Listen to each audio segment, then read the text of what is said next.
राम लखन जानकी जय बोलो हनुमान की।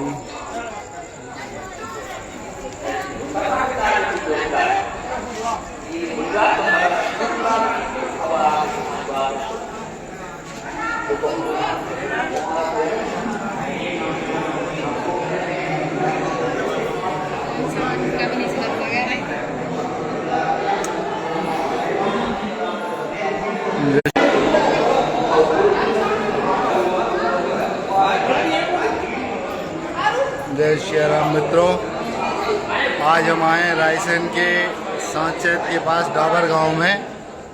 विपिन बिहारी जी की कथा चल रही है यहाँ पर। तो रात 8 से 11 तक कथा चलती है विपिन बिहारी जी सागर वालों की। ये मंदिर राम जानकी जी के मंदिर का निर्माण हो रहा है। इसमें अभी मूर्ति की स्थापना होनी है।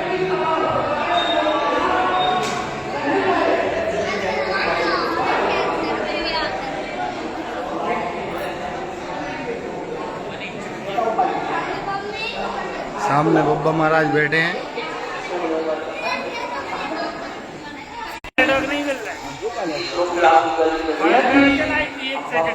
चल गई।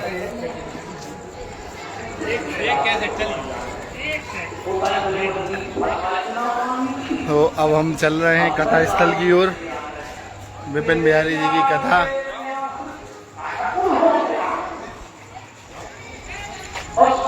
बुंदेलखंडी महाराज विपिन बिहारी जी।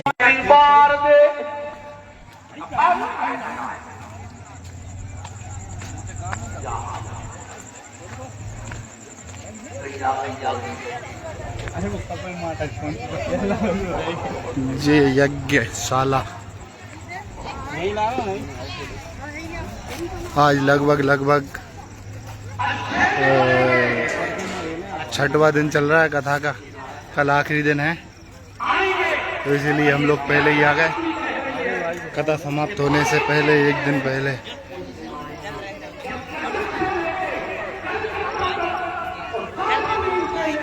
आओ।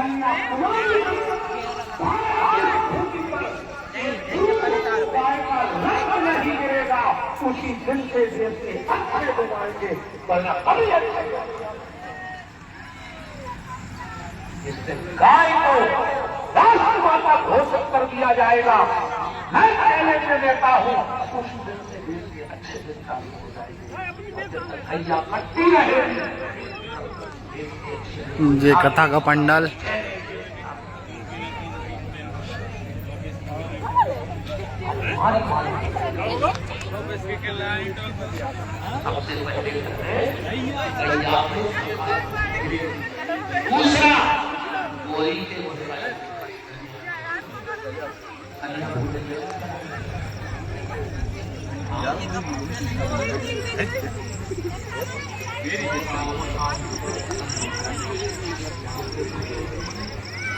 एक परिक्रमा लगाएंगे हम, जिसके बाद कथा स्थल पर कथा सुनेंगे बिहारी जी की।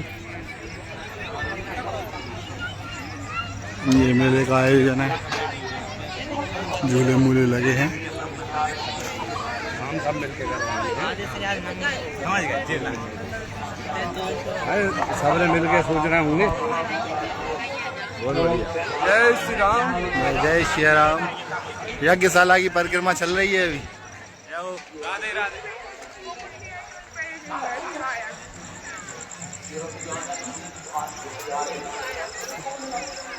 बड़ी बात है, आपको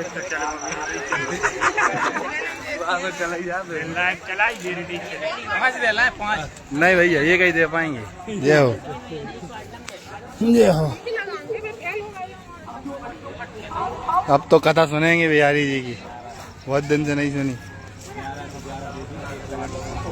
कितनी वेदी आएंगी?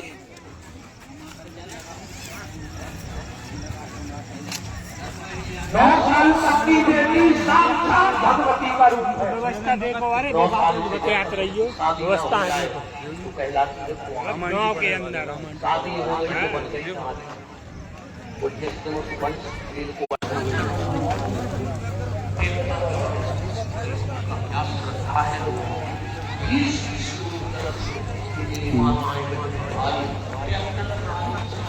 अटूट पब्लिक बिहारी जी की कथा में जन सैलाब।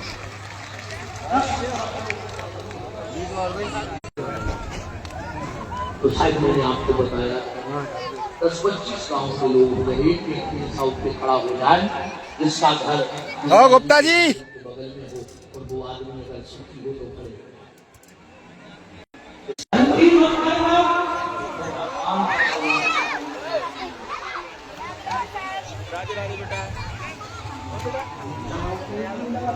चलेंगे ना 12-1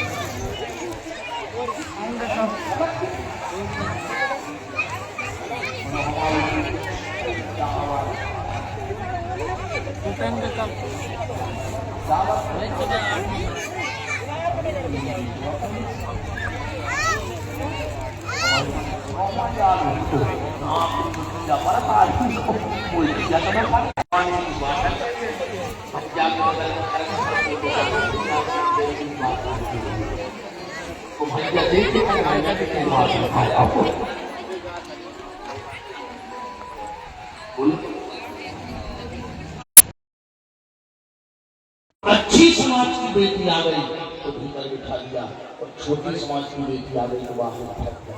ये अपराध है। 9 साल की बेटी की कोई जात नहीं होती है तो साक्षात भगवती का रूप होती है, साक्षात भगवती है। अब आप कहो कैसे तो कैसे गैया के रोम रोम में देवता है कि नहीं? गैया को छोड़ दो, गैया के गौमूत्र में भगवान धन्वंतरी का वास है, गैया के गोबर में लक्ष्मी का वास है। हम लोग भली गोबर के गणेश बना पर ऐसो विधान नहीं है, गोबर के गणेश बनता ही नहीं है। ये बैठे पंडित जी हर कह दे बनत हुए तो बनत है गोबर के गणेश। इतने तक कि गैया के गोबर को जला दो तो उसकी भभूति बनती है। उसका गोबर जलने के बाद भी राख बन के पवित्र है। तो बागैया जब पंडित जी के बंद है तो जबाई देवता रहे हैं। जैसे को नेची समाज को गैया बांध ले गए तो देवता का भगने वृंदावन उतने दिन को कि हल्की जात को गज्जा बाने अपने रहे हम देवताई में। जैसे गाय किसी के खूंटे से बंध जाए वो पूजा के लायक है, ऐसे 9 साल तक की बेटी किसी भी परिवार में आ जाए वो पूजा के लायक है। प्यारे इसीलिए 9 साल की बेटी में भेदभाव मत करना। साधु ब्राह्मण के मुंह का जूठन घर में गिरना चाहिए। जे के घरे 2 चीजों की आवाज आत रहे है वो घरे को मलाए बलाए नहीं रुके। रोज को एक आवाज आवे स्वाहा स्वाहा, चाहे 5 आहुति करेंगे पर घर में हवन करेंगे। और कभी कभार महीना 2 महीना में एक आवाज आ जाए स्वाहा रोज आवे और कभी कभी जो ने कहते में आहा आनंद आ समझ लियो के घर धन्य हो गया। तो पूरे गांव ने हाथ जोड़ के महाप्रभु जी से कहा कि आपकी प्रसादी मेरे घर में हो जाए। महाप्रभु जी ने विचार किया इतने लोग हैं हम किसके जाएं किसके न जाएं। तो महाप्रभु जी वहीं से बोले कि भैया हम भोजन करवे तो चले हैं पर हमारी एक शर्त है। क्या? हम लखपति के यहां भोजन करेंगे। बस जो लखपति हो वो हाथ उठाए और हमारा न्योता कर ले। अब बहुत पहले की बात है, पहले तो 1000 पति हो वो भी बहुत बड़ी बात है। पहले पैसा की बहुत कीमत थी, अब नहीं है। हाँ, अब पैसा की कोई कीमत नहीं है। जहां हमने ऐसे आंको पहले जो एक को सिक्का चलत तो क्यों भाई पटेल साहब वो पे गेहूं की बाल बनी आती माने 1 रुपया में एक आदमी को पेट भर जाता। और अब एक सिक्का पे का बनवा बताओ, कुतका नहीं मिल रहा 1 रुपया। बताओ क्या मिल रहा? बताओ मिल रहा हूँ मेला में मिल रहा हूँ कुछ 1 रुपया में? अरे नहीं मिल रहा है यार, आरती में चढ़ा दे।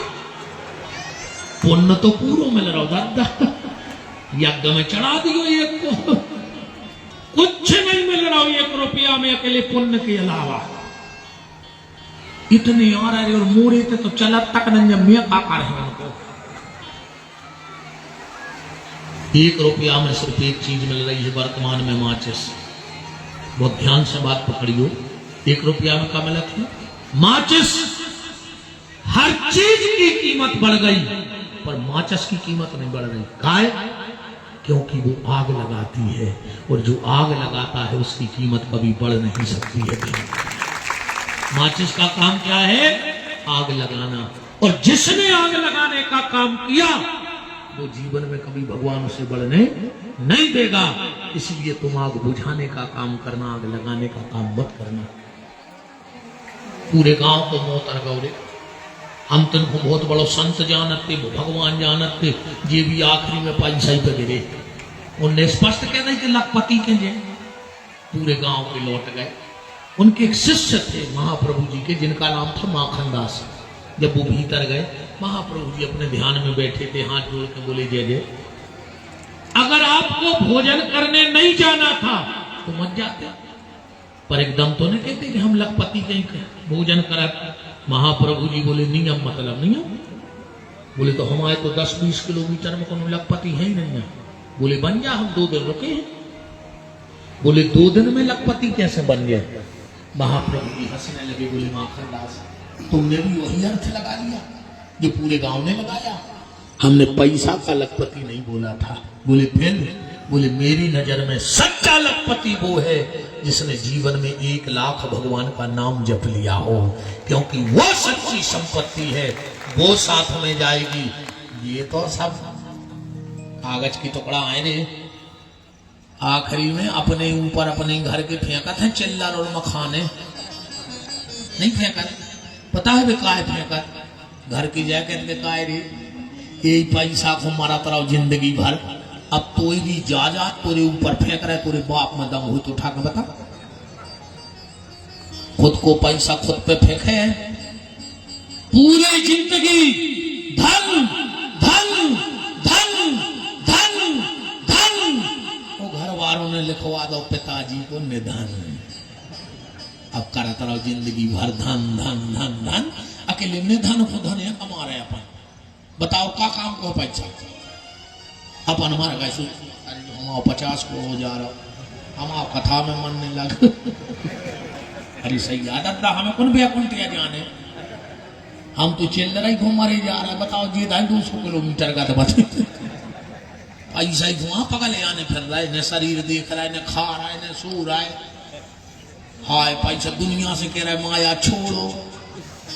ऐसे जब तुम्हारे डाबर मारे छोड़ हो जब तो हम ले जाए। बताओ ना हम खा ले जे दत्ता। ये दहेंगा तो पता उठे से उतरा मंच पे से कूद के गाड़ी में बैठ जाए, पानी तक नहीं पी रहा है। इतने आंसू 1 गिलास पानी पी दो तन्नक सी काफी हो जी बैठ गए। तो ये कहीं 50 कोड़ जा तो नींद नहीं लगे नहीं। आओ राम राम जपना स्टेज के बाजू वाली रस्ते के हाँ, पराया माल अपना। अपन तो एक ही सिद्धांत बनाए कि रुपया ले आओ के रघुपति राघव राजा राम और जैसो मौका ऊसो काम। नहीं सच्चा धन कमाओ, नाम धन, यही तुम्हारे साथ जाना है, बाकी सब यहीं पड़ा रह जाएगा। राम नाम का धन कमाओ और जब राम नाम से तुम्हें प्रेम हो जाएगा, राम से प्रेम हो जाएगा तो ये कागज के टुकड़े तो ठीक, कल की कथा को पकड़ना। भारत ने अयोध्या जैसे साम्राज्य को भी ठोकर मार दी। मार दी कि नहीं मार दी? खाली राम से प्रेम हो गया था तो इतने सम्राट राज्य को भी ठोकर मार दी। कल हम लोग चर्चा कर रहे थे भरत जी की, जरा 10-20 मिनट पक्के श्रोता बन के आओ। कल हम भरत चरित्र लिखवा रहे थे, तुलसीदास जी ने मना किया, मैंने चौपाई पढ़ी थी, स्टाम्प रखवाया था कि महिमा तासु कहे कि तुलसी और भगत स्वभाव सुमति ही हुलसी।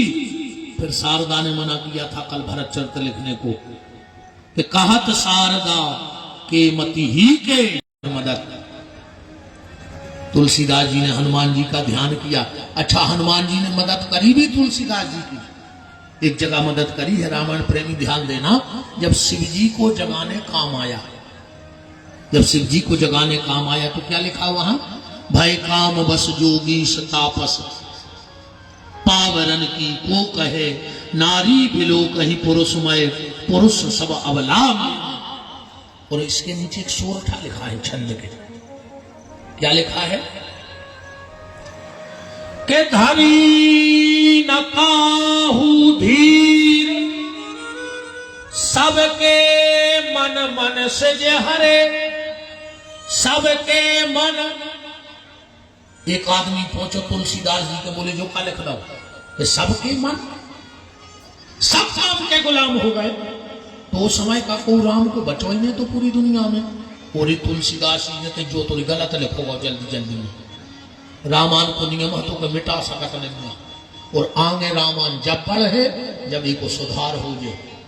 पूरी रात हो गई रे तुलसीदास जी को बैठे बैठे। सवेरे आए हनुमान जी, बोले कितनी रामायण लिखी गई? बोले जितनी तुम छोड़ गए थे। बोले काय? बोले सोरठा लिखो हो, हमसे गलत लिखता। हमने कहा, बोले हमने लिखता धरी न काहू धीर सबके मन मन से झारे, सब काम के गुलाम हो गए। अरे हनुमान जी बोले ले आओ आगे को नीचे हम लिखे दे रहे। तो इतनी लेन तो हनुमान जी ने लिखी है। का सुधार करो हनुमान जी ने? तुलसीदास जी ने लिखा कि धरी न काहू धीर सबके मन मन से जहरे। और हनुमान जी ने लिख दो जे राखे रघुवीर ते उभरे वही काल मह। जिनको राम ने बचा लिया था वो बच गए, और जिनको नहीं बचाया वो काम के गुलाम हो गए। हनुमान जी बोले, तुलसीदास जी बोले ले आओ आगे तो हम लिखा जाए। पर आज जब भरत चरित्र लिखने का नंबर आया, हनुमान जी के हाथ जोड़े भरत जी ने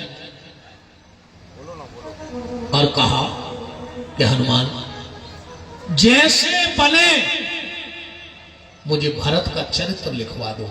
हनुमान जी बोले सुनो, हमें सबके चक्कर में पालना पर भरत के चक्कर में मत पालना। बोले क्यों? हनुमान जी बोले भरत ने मेरा घमंड तोड़ दिया था। कब?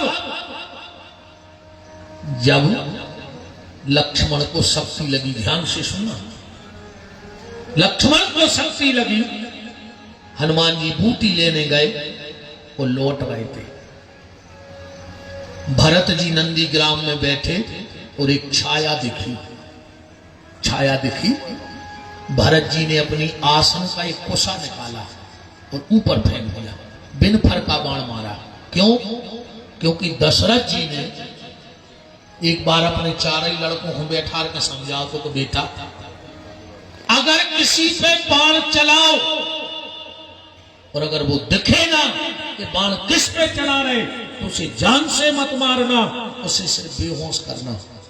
राम ने कहा क्यों पिताजी? बोले बेटा एक बार हम एक गलती कर चुके हैं। तो अच्छो भाव सुनियो कथा को।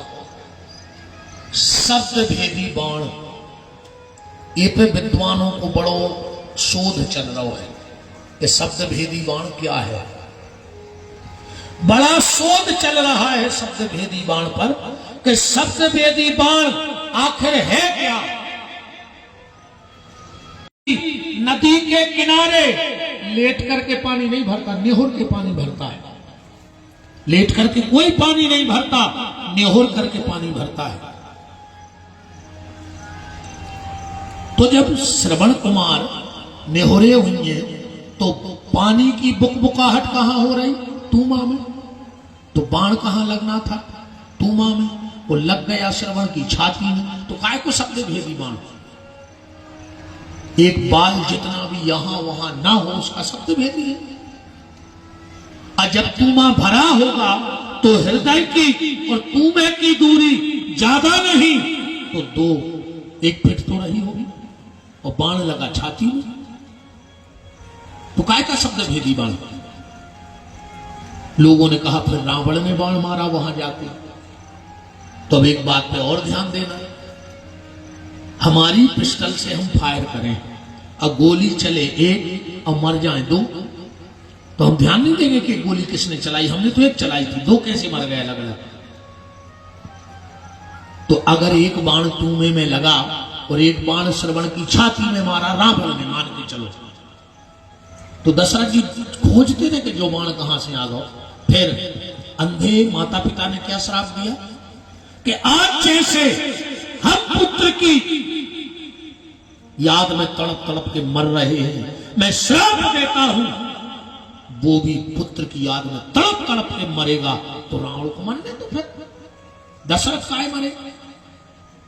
तापस अंध श्राप सुधी आई, आखिर में दशरथ जी को खबर आई। तो ये शब्द भेदी बाण क्या है, इस पे विद्वान आज ध्यान देना है। और आज हम आपको दो परंपराएं बड़ी प्यारी बता रहे हैं जिनसे हम लोग बहुत अनभिज्ञ हैं, बहुत अनभिज्ञ हैं। बाण तो दशरथ ने ही चलाया था, पर वो उस दिन चूक गया, उसका कारण था। एक बार देवासुर संग्राम हुआ, कथा में महारामायण से सुना रहा हूं इसलिए विद्वानों को संतुष्टि हो जाए। एक बार देवासुर संग्राम हुआ, देवता जितने दैत्य मारे। अच्छा एक बात और देखियो, देवता मारे हैं, फिर भी मेरे मर भी डरा थे। अब जैसे को हमसे कह देवे कि मैं बिहारी तो मामा रहो, हम तो तोप के सामने ठाणे हो जाए, हम तो भारी कुआ में कूद पर, हम तो करंट पूरी सारी इसमें लपेट ले जाओ, मार नहीं करिए। एक बार पत्रकारों ने पूछी देवताओं से कि जब तुम अमर हो तो मर भी काय डरा है? बोले हमारा मर भी नहीं डरा। बोले काय? बोले दैत्यों ने तन्ना हमला करो और तुमने गदबद लगाई, जब तुम्हें मरने नहीं तो तुम खड़े रहो। देवता बोले हमारे ये भगत के अमर है। बोले काय? बोले वे आड़े डार के इतने लठ मारा थे और हमारे मारा थे नहीं, महीनों से कोटा भाई जय होती कि 2-4 लाख के खबर क्या पता है वो मर गो सुबह आगे जाते। सो देवता बोले करे बे पारी पारी से मारा थे हमारा के चलो रोटी खाए फिर आके देवी लठ हमारा मर है नहीं जा महीनों से कोटा सो ऐसे हमारे भगली के लठ तो नहीं भले मर है भली नहीं। बोले फिर कहाँ जा? बोले फिर हमारे जाते कंदराओं में गुफाओं में जहाँ पोल है। बोले उधर राक्षस नहीं जाए? बोले नहीं जा पाए। बोले काय? बोले पोल में जाने पर अपने हो रखे राक्षस को नबो नहीं चाहत, जैसे कि वो पोल में नेची गर्दन करा देवता कहते हो हमें झोंकाए सुबह फिर ऐसी हो जाए सो सीधे घुस नहीं पाता सुबह बाहर ठाणे रेत भी भीतर राक्षस को झोंकाता नहीं है। और तुम्हारों में भी अगर को ने झोंका थोए गांव में तो यह सुनेगा थोए समझ लियोगे। हाँ राक्षस को झोंको ही नहीं चाहता। ये भी एक सिस्टम है, ध्यान से सुनना। सतयुग, त्रेता, द्वापर और कलयुग, इसमें कुछ कानून में ढील पड़ी। कैसी? सतयुग का जो कानून था वो ये था कि दैत्य अलग नगर में रहते, अलग लोक में, और देवता अलग लोक में। कब 100-200 साल में इकट्ठे होते सो लड़ते। फिर आओ त्रेता, सो ढील आ गई तना।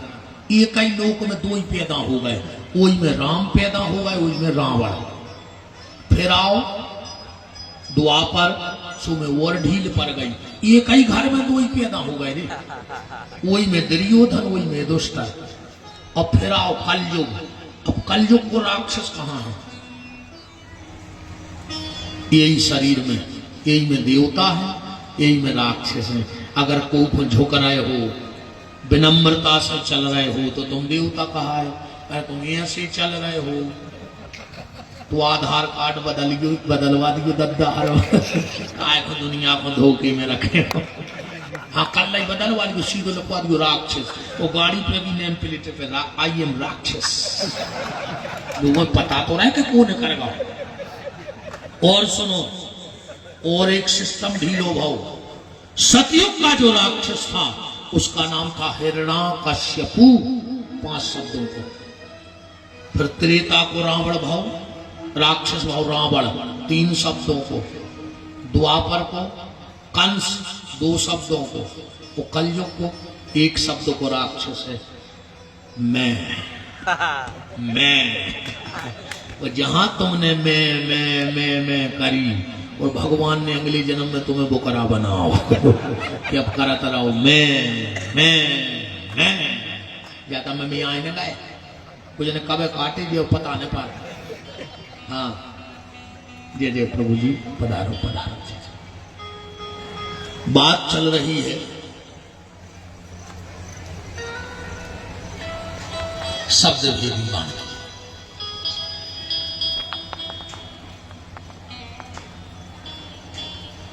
राम को राम, देवताओं और दानवों का युद्ध हुआ।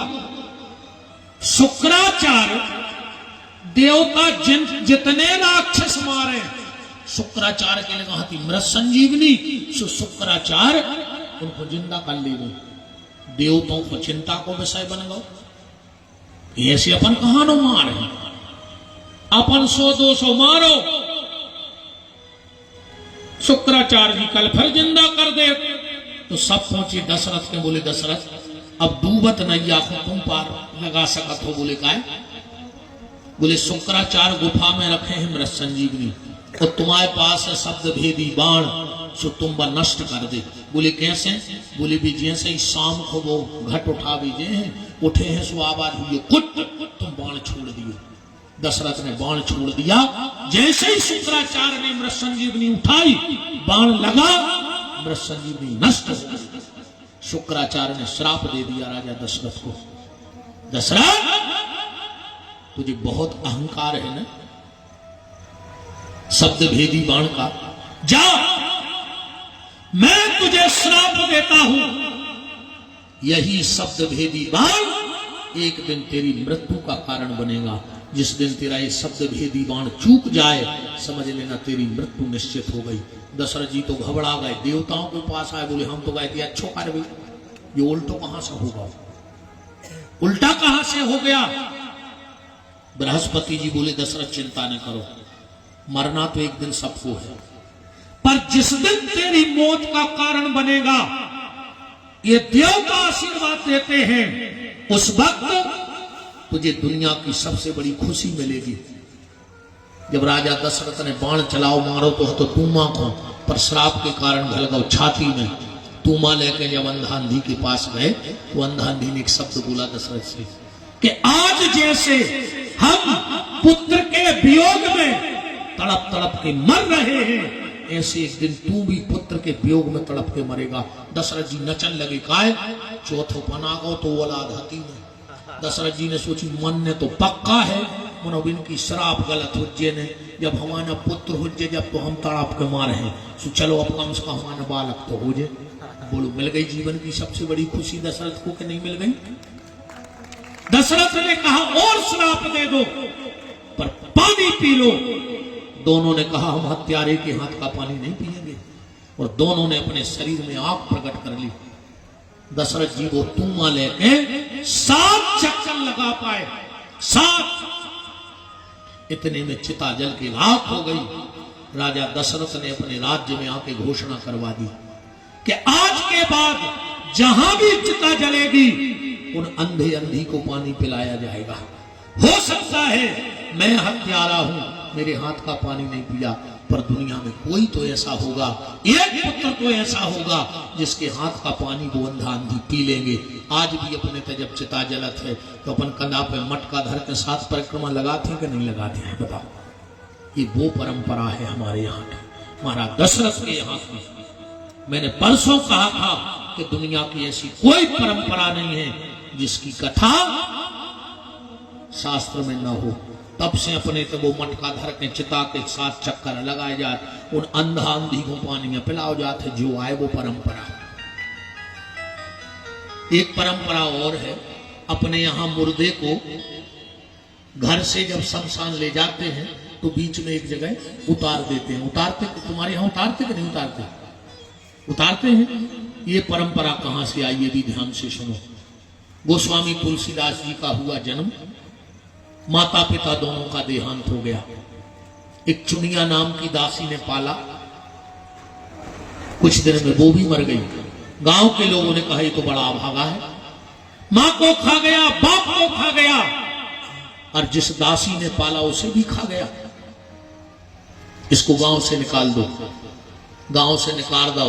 पर तुलसीदास जी अपनी मस्ती में, संतों को जीवन ऐसा ही है कि तो घी घना, क्या महाराज जी, अच्छा जजमान मिल जाए तो दार में घी अतरात है, फिर हम औरों की चुप रहा नहीं है। फिर आओ कहीं वोट डारो, वोट जच्चे नहीं है, सीनो ये गज्जा नहीं है, ये भैंस नहीं है, लाल पारी बताओ के तो घी घना न मुठी चना, और हफ्तों से चनोई में नकार देते हैं, और कदों कदों को भी मना। ये जिंदगी संतों की है कि तो घी घना न मुठी चना और न बोई मना। कौ महीनों को कोनो चेला ने चेते सुकाओ बीर में पूरा खाते समय काट लिए। तुलसीदास जी अपने आनंद में गांव के बाहर झोपड़िया बनाए भजन करते। वो गांव में घटी ये घटना, एक लड़का की भाई शादी, और वो लड़का शादी के 6 महीना बाद मर गया। अपने ते पहले सती प्रथा थी, राजा राम मोहन राय ने बस सती प्रथा बंद कराई। पर जब वो समय चलती सती प्रथा, तो आदमी को बार भी ले जा रहे थे, वो की पत्नी श्रृंगार करके पीछे पीछे चली जा रही थी। अब जी को जवान लड़का मरे तो रोवो धोवो तो हुई है, तो गांव के रोज जा रहे थे। तुलसीदास जी ने सोची कहाँ होगा, सोची झोपड़िया के बाहर आ गए। वह पीछे पीछे जो महिला जा रही थी, उन्हें सोची के महात्मा है, तिलक स्वरूप करे हैं, अब हम तो सती हो जा ही रहे, तो प्रणाम करना है। और जो प्रणाम किया, तुलसीदास जी बोले अखंड सौभाग्यवती भव। गांव के बोले वास्तव में यार तुम पागल जाओ, वो को घर बारो बंदो धरो, हम उन्हें बार भी ले जा रहे, और तुम कह रहे अखंड सौभाग्यवती भव। तुलसीदास जी बोले कि हमने कराई गए रे मुंह में से, क्या करें? बोले कैसे निकल गई? बोले राम जी की इच्छा से निकल गई। गांव के बोले तुम झूठे और तुम्हारे राम झूठे। तुलसीदास की आंखों में आंसू बहने लगे। बोले सुनो, हमें झूठो, ढोंगी, पाखंडी जो कहने हुए कहो, पर हमारे राम को झूठो न कहो, हमारे राम झूठे नहीं है। गांव के बोले तो सिद्ध करो आज। तुलसीदास जी बोले उतार दे मुर्दा। गांव के बोले कम कछु चमत्कार नहीं भाव, तो ये को तो बाद में धारे तुम कर दे खट्टे मनो, जो पड़ जाए में धारे के यहाँ भी लगा दे। तुलसीदास जी बोले उतारो। मुर्दा उतारा। बोले गोल बना के बैठ जाओ, सब राम राम कहो। सबने मुर्दा रखा, गोल गोल राम राम कहने लगे। कुछ रो रहे थे, पहले अपने तो बहुत अच्छा होता, अब तो का कहें। पहले अगर कोई रिश्तेदार आते और अपन रोड पे अगर वो छोड़ भी जाते, बस में बैठा रहते, तो अपन रोन लगाते, इतना प्रेम हतो पहले। वो रिश्तेदार रो तो अपन, अब तो आदमी मर भी में नहीं रोए रे, पीछे पीछे ऐसे जाते कान में फोन लगाते जैसे इनकी डायरेक्ट बात जमराज से चल रही हो कि बड्डे तना अपनो खास से देख लियो। बताओ यार, कम से कम मरघटाई में फोन बंद कर दी। अच्छा कछु कछु पता है का कहते हैं, लकड़िया में लगाते हैं कई यार आ जाई हमें रायसेन जाने, तो आ जाई जी नहीं रहा, तो क्या करते रात में तुमसे पूछ लेते कि गाय भैया फ्री हो, मर जाए आहो। हाँ यार आदमी की जरा, हाँ आदमी पहुंच गया आज को समझ में नहीं आ रही कि आगे चल के हुई ये का। प्रेम तो लगभग अब खत्म है, अब तो सब बनावटी माहौल है, जितना हो चल जाए। तुलसीदास जी ने आंखों में आंसू भरे, पूरा गांव गोल बना के बैठा था। तुलसीदास जी उठे और मुर्दे के कान में कहा राम। मुर्दा उठ के बैठ गया।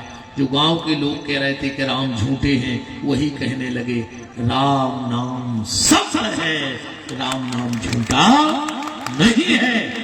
वो दिन से अपने पे मुर्दा उतार भी को नियम है। अब अगर शिव महापुराण को उन्हें पढ़ लो हो, तो शिव महापुराण के हिसाब से मुर्दा को सिर्फ बेल के वृक्ष के नीचे उतारो चाहिए, जो विधान है। मरे आदमी पे अगर भूखे में भी बेल की छायरी पड़ जाए लाश पे, तो भगवान शंकर को भगवान के धाम ले जा, पार्वती से वचन हारे हैं।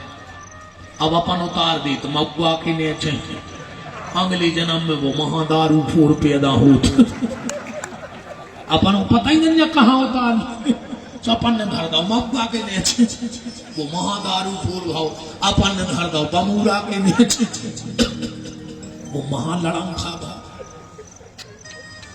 इन हर परंपराओं की कथा हमारे शास्त्र में है। बात कहां चल रही थी? भरत जी ने बाण मारा पर धन्य रे हनुमान जी को बाण लगा और हनुमान जी बेहोश हो गए। पर धन्य रे दादा जब नीचे गिरने लगे तो क्या कह रहे हैं मुंह में से? श्री राम श्री राम श्री राम। मतलब हनुमान जी बेहोश होकर भी प्रभु राम को नहीं भूलते और हम लोग होश में रह के भी भगवान का नाम लेना भूल गए हैं। अपन तो होश में है कि नहीं है? अरे काय लगे तुम होश में आओ। मोह ने साजग सोबन हारा अपन और आंखों के अंधराए बैठे पूरे अंधरा बैठे अपन और ने हो अंधरा। तो बताओ जब को के घरे जात हो अब वो खा रहा रोटी कहीं काय क्या कर रहा है तो तुम्हारी का फूट गई तो मैं नहीं दिखा रहा हूं कि वो रोटी खा रहा को उल्ट वाला लटको वो कुर्सी पे बैठो के भाई साहब क्या कर रखे लेकिन ना चिल्ला रहा है अब तुम्हारी फूट गई तुम्हें नहीं दिखा। अपन आंखों के अंदर आए भीतर से कछ देखा ही नहीं रहे।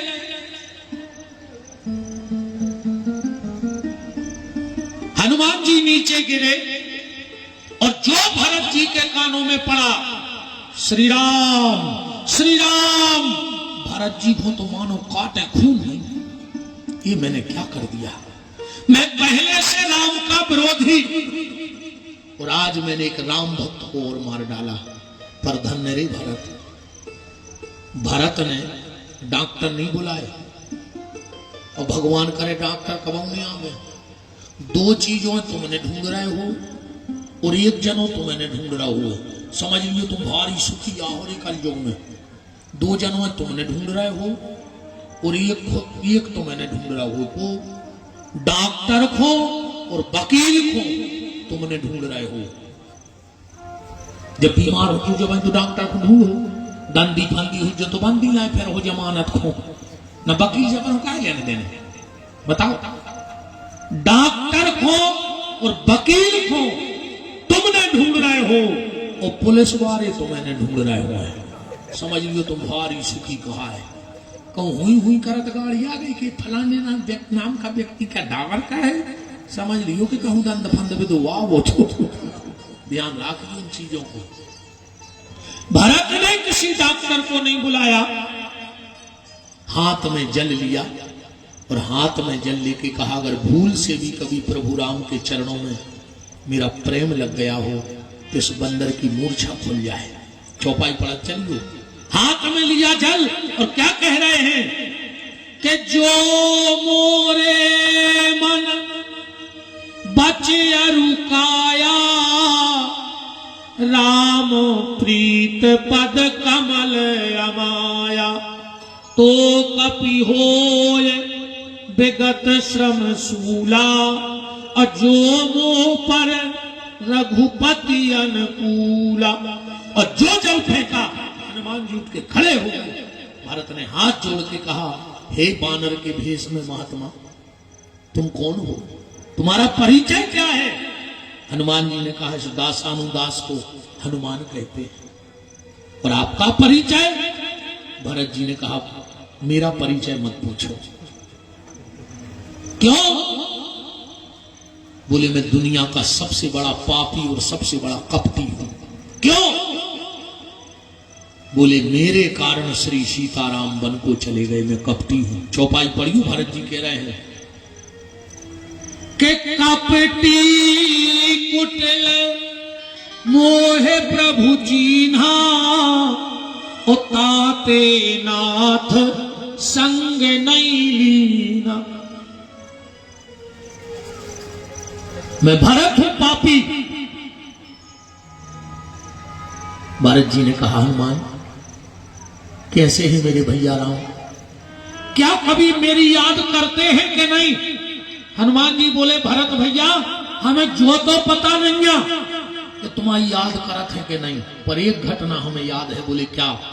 बोले जब प्रभु राम भारद्वाज जी के आश्रम पहुंचे तो अपने पिता के लिए तर्पण कर रहे थे, पिता के लिए तर्पण कर रहे थे और भारद्वाज जी मंत्र पढ़ रहे थे। और जब श्लोक बोला जाता है संकल्प का, तो हमारे आचार्य कहते हैं विष्णुर विष्णुर तदह विष्णुराज्ञा प्रवर्तमान शब्द ब्राह्मण प्रार्दे श्री श्वेत 12 कल्पे वही बस्मन मंतरे। और जैसे ही कहा भरत खंडे, और जो भरत मुंह से निकला राम जी बचाओ के नदी में गिर गए। भरत का नाम सुन करके पूरे ऋषि कांप गए कि राम जी को क्या हो गया। लक्ष्मण जी तुरंत कूदे और राम को बेहोशी की अवस्था में किनारे पे ले आए। भारद्वाज जी ने कहा भरत लक्ष्मण क्या हो गया प्रभु को, वैद्य बुलाए बूटी।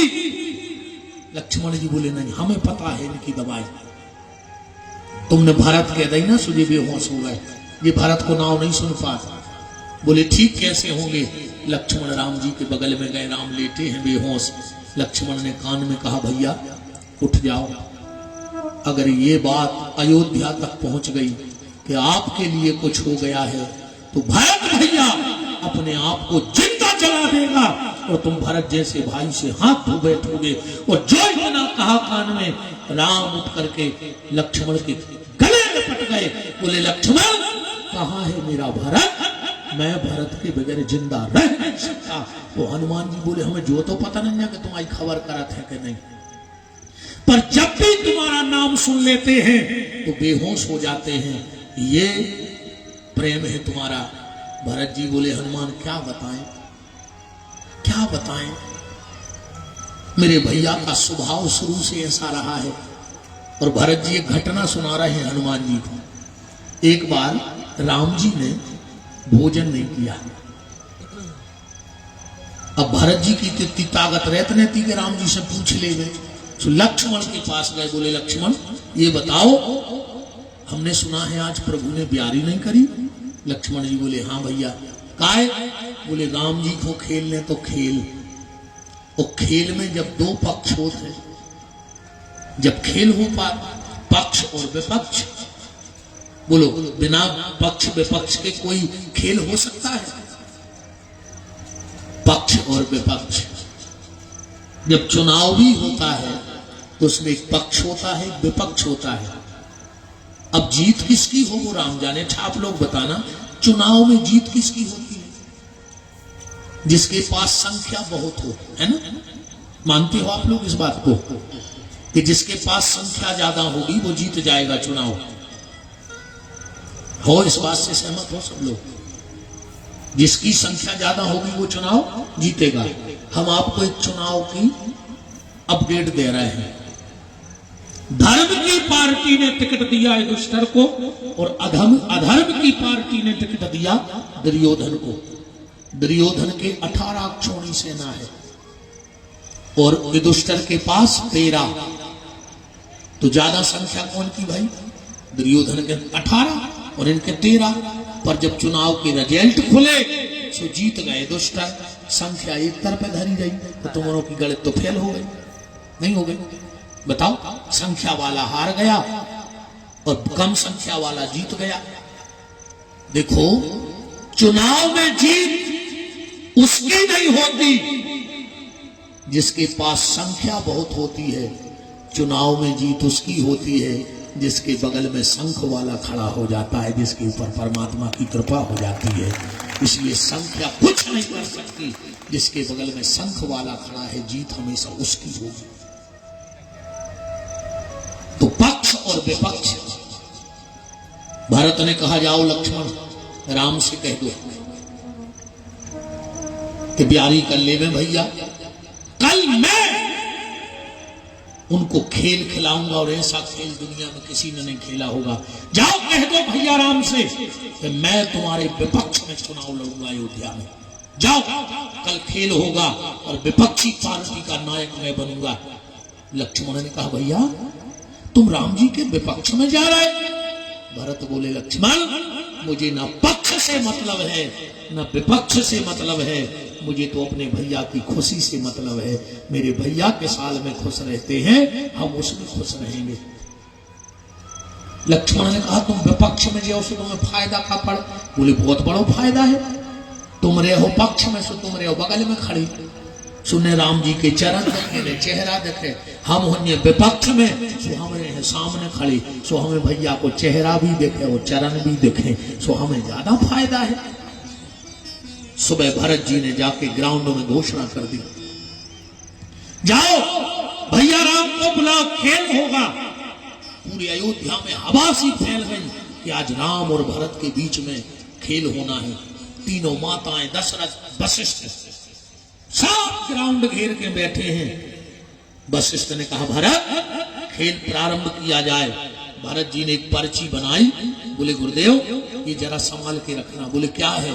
बोले इस पर्ची में विजेता का नाम है कि इस खेल में कौन जीतेगा। वशिष्ठ जी ने पर्ची हाथ में ले ली, खेल प्रारंभ करो। एक पाले में राम खड़े हैं, एक में भरत, बीच में गेंद डाली गई। भरत ने इतनी ताकत से गेंद को मारो कि राम की तरफ गई। राम ने बिल्कुल धीरे से गेंद को सरकाओ। भरत ने फिर तेज मारो, राम ने फिर बिल्कुल धीरे से गेंद सरकाई। भरत से किसी ने कहा तुम्हें तेज काय मार रहे हैं? बोले गेंद को मारो ही चलिए, हम बार बार इसको राम के यहां भेज रहे हैं और जब बार बार हम पापी भरत के यहां रहे, देखो तो मारो चलिए। और राम से कहा तुम गेंद को धीरे से काय मार रहे हैं? राम जी बोले क्या करें, भरत जिसको मेरे पास भेजता है उसे मारने का मन नहीं होता, उसे तो गले लगाने का मन होता है। इसलिए आखिरी में हुआ भी यही, राम ने गेंद उठा के गले से लगा ली, मानो भरत मिल गया हो। चारों तरफ जयकार होने लगी, भरत लाल की जय, भरत जी जीत गए। वशिष्ठ ने कहा रुक जाओ, आज भरत झूठों पर गई। पर्ची में नाव तो खुलन भी पहले, और जब पर्ची खुली तो उस पर्ची पे लिखा था कि इस खेल के विजेता भरत जी महाराज होंगे। वशिष्ठ बोले क्यों भरत, तुम्हें इतना घमंड था अपने आप पे? तुमने पहले ही लिख के रख दो कि हम जीते। भरत जी तुरंत राम के चरणों में गिर पड़े, बोले गुरुदेव भरत को घमंड नहीं था कि भरत जीतेगा। बोले फिर? बोले गुरुदेव सूर्य पूर्व की जगह पश्चिम में उग सकता है और पश्चिम की जगह पूर्व में डूब सकता है, पर भैया राम के होते हुए राम का भाई हार जाए ये नहीं हो सकता है। राम खुद को हार सकते हैं पर अपने भाई को नहीं हरा सकते हैं। ये राम का स्वभाव है कि राम के रहते हुए राम का भाई हार जाए, ये तो असंभव है। अब भरत जी कह रहे कि ऐसे ही हमारे भैया शुरू से हम ही खुद जिताते रहे, कभी खुद जीते ही नहीं है। कैसा है मेरा लक्ष्मण? हनुमान जी ने कहा क्या बताएं। अच्छा विद्वान एक बात पे और ध्यान देना सब लोग, एक श्लोकी रामायण, आदौ राम तपोवनादि गमनम हत्वा मृकांचनम वैदेही हरणम जटायु मरणम सुग्रीवम संभाषणम। अच्छा इस एक श्लोकी रामायण में ना तो राम जी का जन्म है कह, ना राम जी का विवाह है। कहां से प्रारंभ है? जंगल से। आदौ राम तपोवनादि गमनम, यहीं से प्रारंभ है। ऐसा कौन सा कवि है जो न राम का जन्म देखना चाहता है, न राम का विवाह देखना चाहता है, सीधा राम जी को जंगल में पटक देता है उठा के। लोग कहते एक श्लोकी रामायण पूरी रामायण है, एक रचयिता कौन है, किसने बनाया इस रामायण को?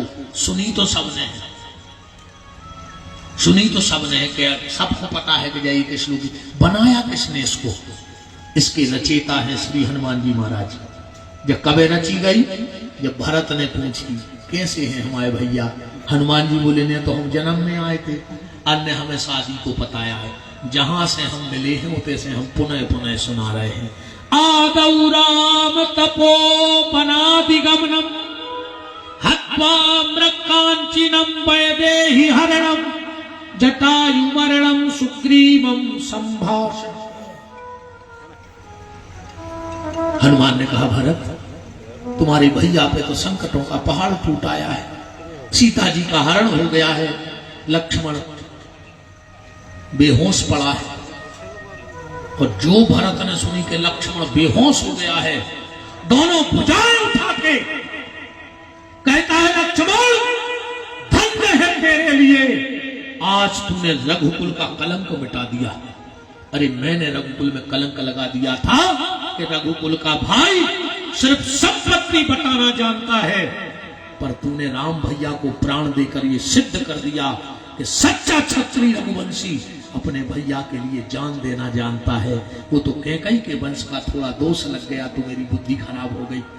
और जो भरत जी चिल्ले आने, तुलसीदास जी ने तो नहीं लिखा है इसके आगे, पर सूरदास जी ने लिखा है, आप पढ़ना सूर चरतावली को। कौशल्या दौड़ करके आई और जो सुना के लक्ष्मण बेहोश है, सीता का हरण हो गया है, तो कौशल्या चिल्ला के कह रही हनुमान जी से, हनुमान पहले सूर चरतावली पढ़ लूं फिर मैं भाव लगाऊं। लक्ष्मण सहित कुशल वैदेही आन राजपुर आई है, और नातर सूर सुमित्रा सुत पे मैं बार राम को दई है। कौशल्या कह रही, हनुमान जाकर के उस राम से कह देना कि अगर कल का सूर्योदय होवे और लक्ष्मण मर जावे तो राम तुझे कौशल्या के दूध की सौगंध कभी अयोध्या लौट के मत आना। मैंने 2 बेटे विदा किए हैं, तो अगवानी भी मैं दोनों बेटों की करूंगी। राम तेरी शोभा जब है जब तेरे बगल में लक्ष्मण खड़ा हो, और अगर लक्ष्मण मर जाए तो 14 साल को ठीक 14 जन्म तक इस कौशल्या को मुंह मत दिखाना। कौशल्या कह ही रही थी, पीछे से सुमित्रा आ गई, और जब कौशल्या की बात सुनी तो सुत घायल सुन साधु सुमित्र, सूरदास जी ने लिखा, सुत घायल सुन साधु सुमित्र हर्ष भयो और सोच विचित्र। ये हनुमान एक बात बताओ, तुम तो पढ़े लिखे कि मेरा बेटा राम न लौटे। हनुमान जी बोले, पागल कैसे हो गए?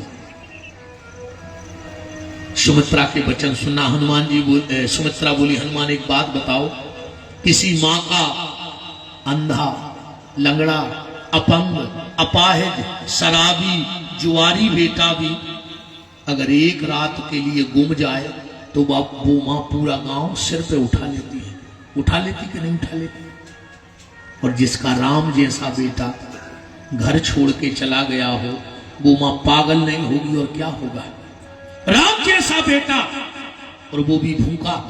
अगर तुम रामायण पढ़ते हो तो ध्यान से सुनना, जिस दिन राम जी का वनवास हुआ उस दिन राम ने ना तो भोजन किया था महाराज जी, और ना स्नान किया था।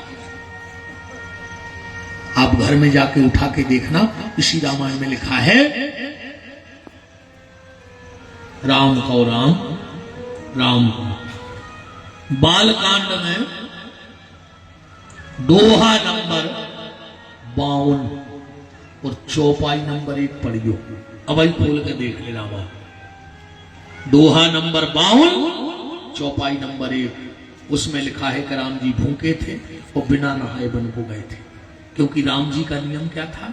प्रातः काल उठ के रघुनाथा मात सबसे पहले माता के यहाँ पांव छूने जाते थे। जैसे ही आज राम जी पांव पड़ गए, कौशल्या बोली, बेटा राम, ये आज तुम और आज तिलक होने, तुम जल्दी नहा ले, कछु खा ले।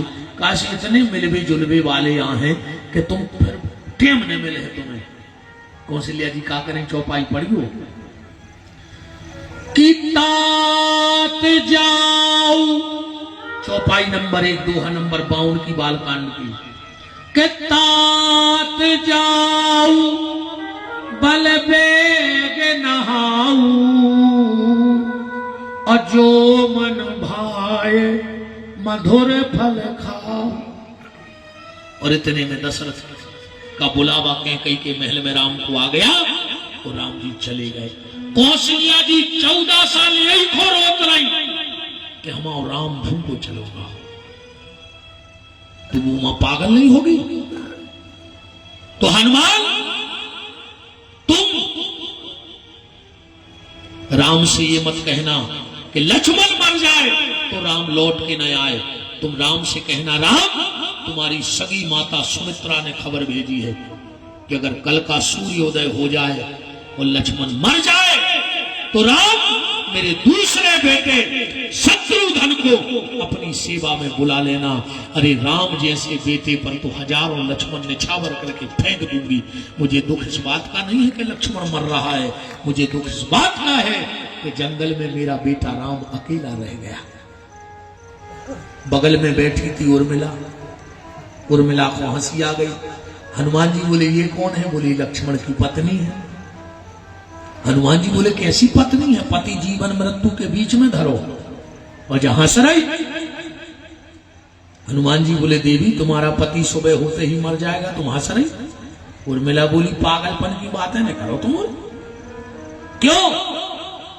बोले, हनुमान ये बताओ, जब तुम लंका से आए थे तो वहां का हाल क्या था? हनुमान जी बोले, उर्मिला सुनो, जैसे ही लक्ष्मण को शक्ति लगी मैं लक्ष्मण को गोदी में लाया और राम जी के सामने रख दिया, नीची गर्दन करके खड़ा हो गया। क्या बात है हनुमान? हनुमान जी नहीं बोले। विभीषण ने कहा, नाथ मेघनंदन ने अमोघ शक्ति मारी है, लक्ष्मण मृत्यु की सैया पे लेट चुके हैं। और जो इतना सुना, राम ने कहा, लक्ष्मण उठ, तू मेरा वो भाई है कि अगर मेरे मन में भी कोई संकल्प होता है तो तू पूरा कर देता है। और आज मैं तुझे आज्ञा दे रहा हूं और तू मेरी आज्ञा का उल्लंघन कर रहा है।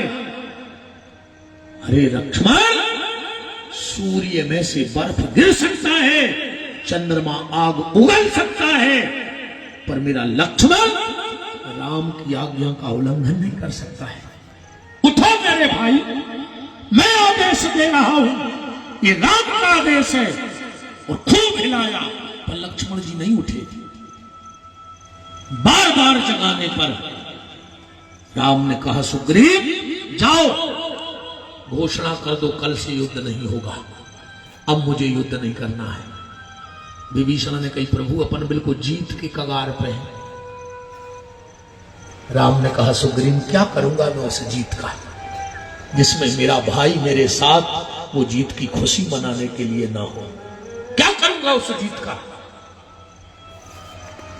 अब मैं लक्ष्मण को लेकर सागर में चला जाऊंगा, मुझे सीता नहीं चाहिए अब।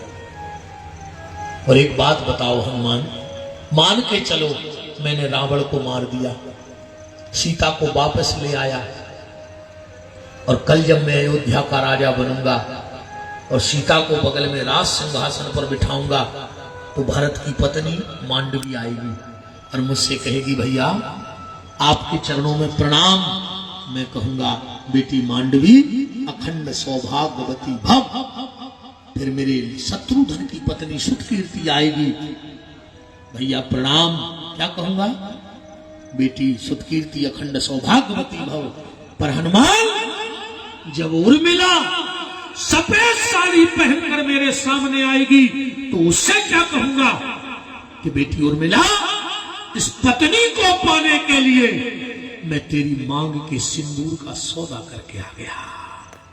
क्या कहूंगा? क्या कहूंगा? इसलिए मुझे अब सीता नहीं चाहिए। हनुमान जी बोले, देवी तुम्हारा पति सो रहा था और तुम्हारे पति के लिए राम रो रहा था। उर्मिला बोली, फिर भी चिंता कर रहा है?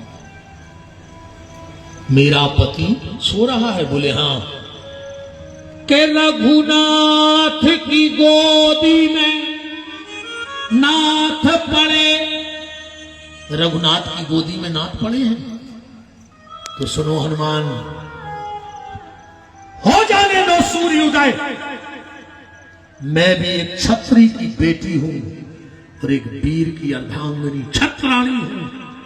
यह उर्मिला भी देखना चाहती है कि वो कौन सा सूर्य है जिसके उदय होने से मेरे पति के प्राण चले जाएंगे।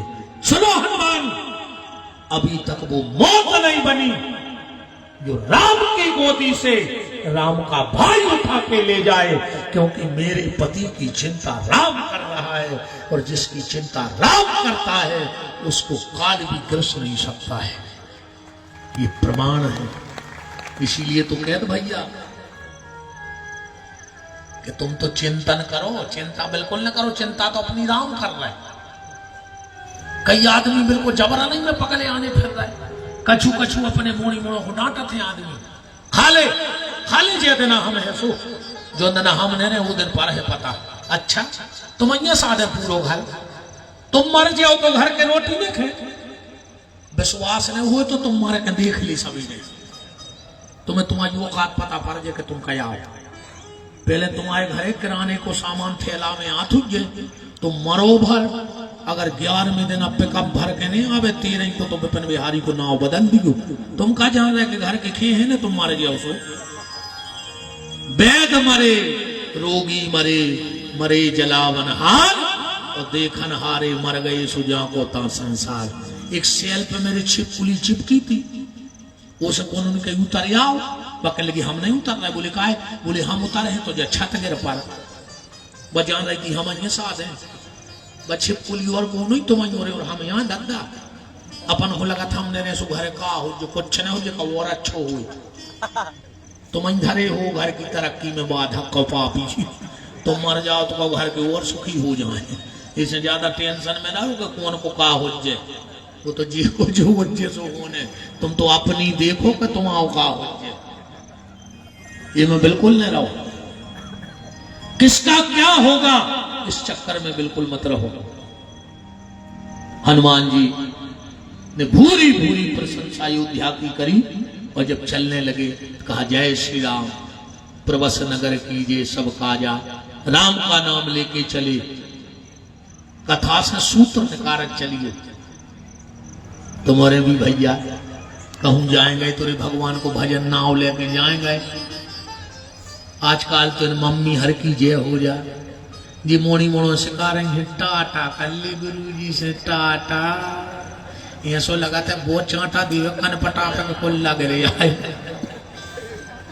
बताओ टाटा सिखा रहे हैं, ये बोला ये देश ना तो टाटा का है और ना ये देश बाटा का है, ये देश गंगा का है, ये गोवर्धन का है, ये राम का है और कृष्ण का है। ये टाटा माटा छोड़ो, टाटा को नमक होत है, टाटा के जूता हो, टाटा को लूहो हो, या बाल बच्चे भी टाटा ही के। बताओ टाटा बाटा बिल्कुल करो बंद।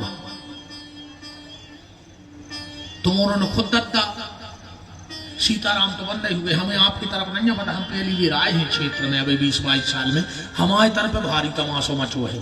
2 मोटरसाइकिल से जा रहे, नाइस कहीं नाइस, सीताराम राधे श्याम नहीं, कहीं बड्डे कहीं हाउ बड्डे, जो क्या है भगवान को नाम नहीं ले रहे, कहीं बड्डे, पता है बेका के बड्डे इतर पे ट्रक आ रहा उसे तुम मार जाओ, बिकत बड्डे तुम्हें बस आ रही जो तुम तो कुछ दियो जाओ, बिना भजन के लिए उसे मारा हो ने, पांव पर वो बंद ही होगा। अब को पांव नहीं पड़ा तब तो घुटना छिया था, घुटना घूंटों तक आओ। एक ध्यान राख लो, चरण छुओ तो आशीर्वाद मिले। अब तुमने छीड़ा सियानों के घुटना सो ओ मेरे थे गठुआ बाद।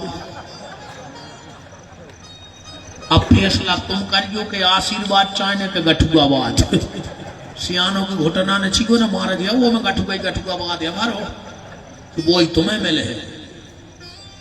एक और चलो है दद्दा भाई में कही हाय हाय, जो कया लोग हर जगह लगे हाय, सवेरे उठे कही हाय, 9 बजे कही हाय, जो 10 बजे फोन आ गया गाड़ी ने 6 पलटाई खा लें, कही हाय हाय हाय हाय हाय, मर जाते हो घर के हाय हाय करत करत। जब सवेरे उठ के हाय हाय हुज्जे तो दिन भर हाय हाय हुज्जे के नहीं हुज्जे। ये देश हाय का नहीं, ये देश हर का है। हर हर महादेव, हरे राम हरे कृष्ण। इसलिए हाय हलो छोड़ दे भैया और भगवान को भजन करो रे, जी में फायदा है। भगवान को ना बंद कर दी मम्मी हरो जो टाटा माटा का यार। आजकल पहले बाप से कहने लगे डैड, अब मैं तो पढ़ो लोग को ना गाँव को आए उन हम गांव में सुनते जब उन मर जाते तो कि उनकी डेड बॉडी कब तक आ रही माने मरे आदमी को डेड कही जाती। तो आज को लड़का बाप से कहते डेड माने तुम मरे ये धरे जे देना हो सो धरे रहो हम तो लोग हर जगह लगाई दे तुम ये से यहाँ डेड। मम्मी से कहने लगी मम्मी मम्मी माने बहुत पुरानी लाश अंग्रेजी में जो मतलब हो तो मम्मी को बहुत पुरानी लाश। माँ शब्द का वो प्रभाव है जब बछड़ा गाय के पास जाता है और कहता है माँ माँ माँ तो गाय का खून दूध बन के बहने लगता है। अब जैसे कह रही मम्मी अब लाश में का धरो सो भैया भाव सो बोतल तन्ना और बड़ो भाव सो स्कूल की बहाल की सी बोतल 15 साल को भाव सो कलारी की बोतल और 55 को भाव सो ग्लूकोज की बोतल पूरी जिंदगी बोतल ही बोतल मैंने पटकाई मार जा।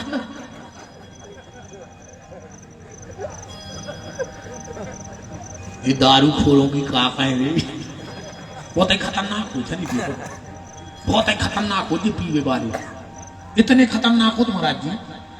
और ये दिन कह रहा है बहुत ही खराब आ गई अरे अब पवार छोड़ो आज छोड़ दिया आज माफ कर रहा हूँ ने कहना है कि यही देह का डराते हैं।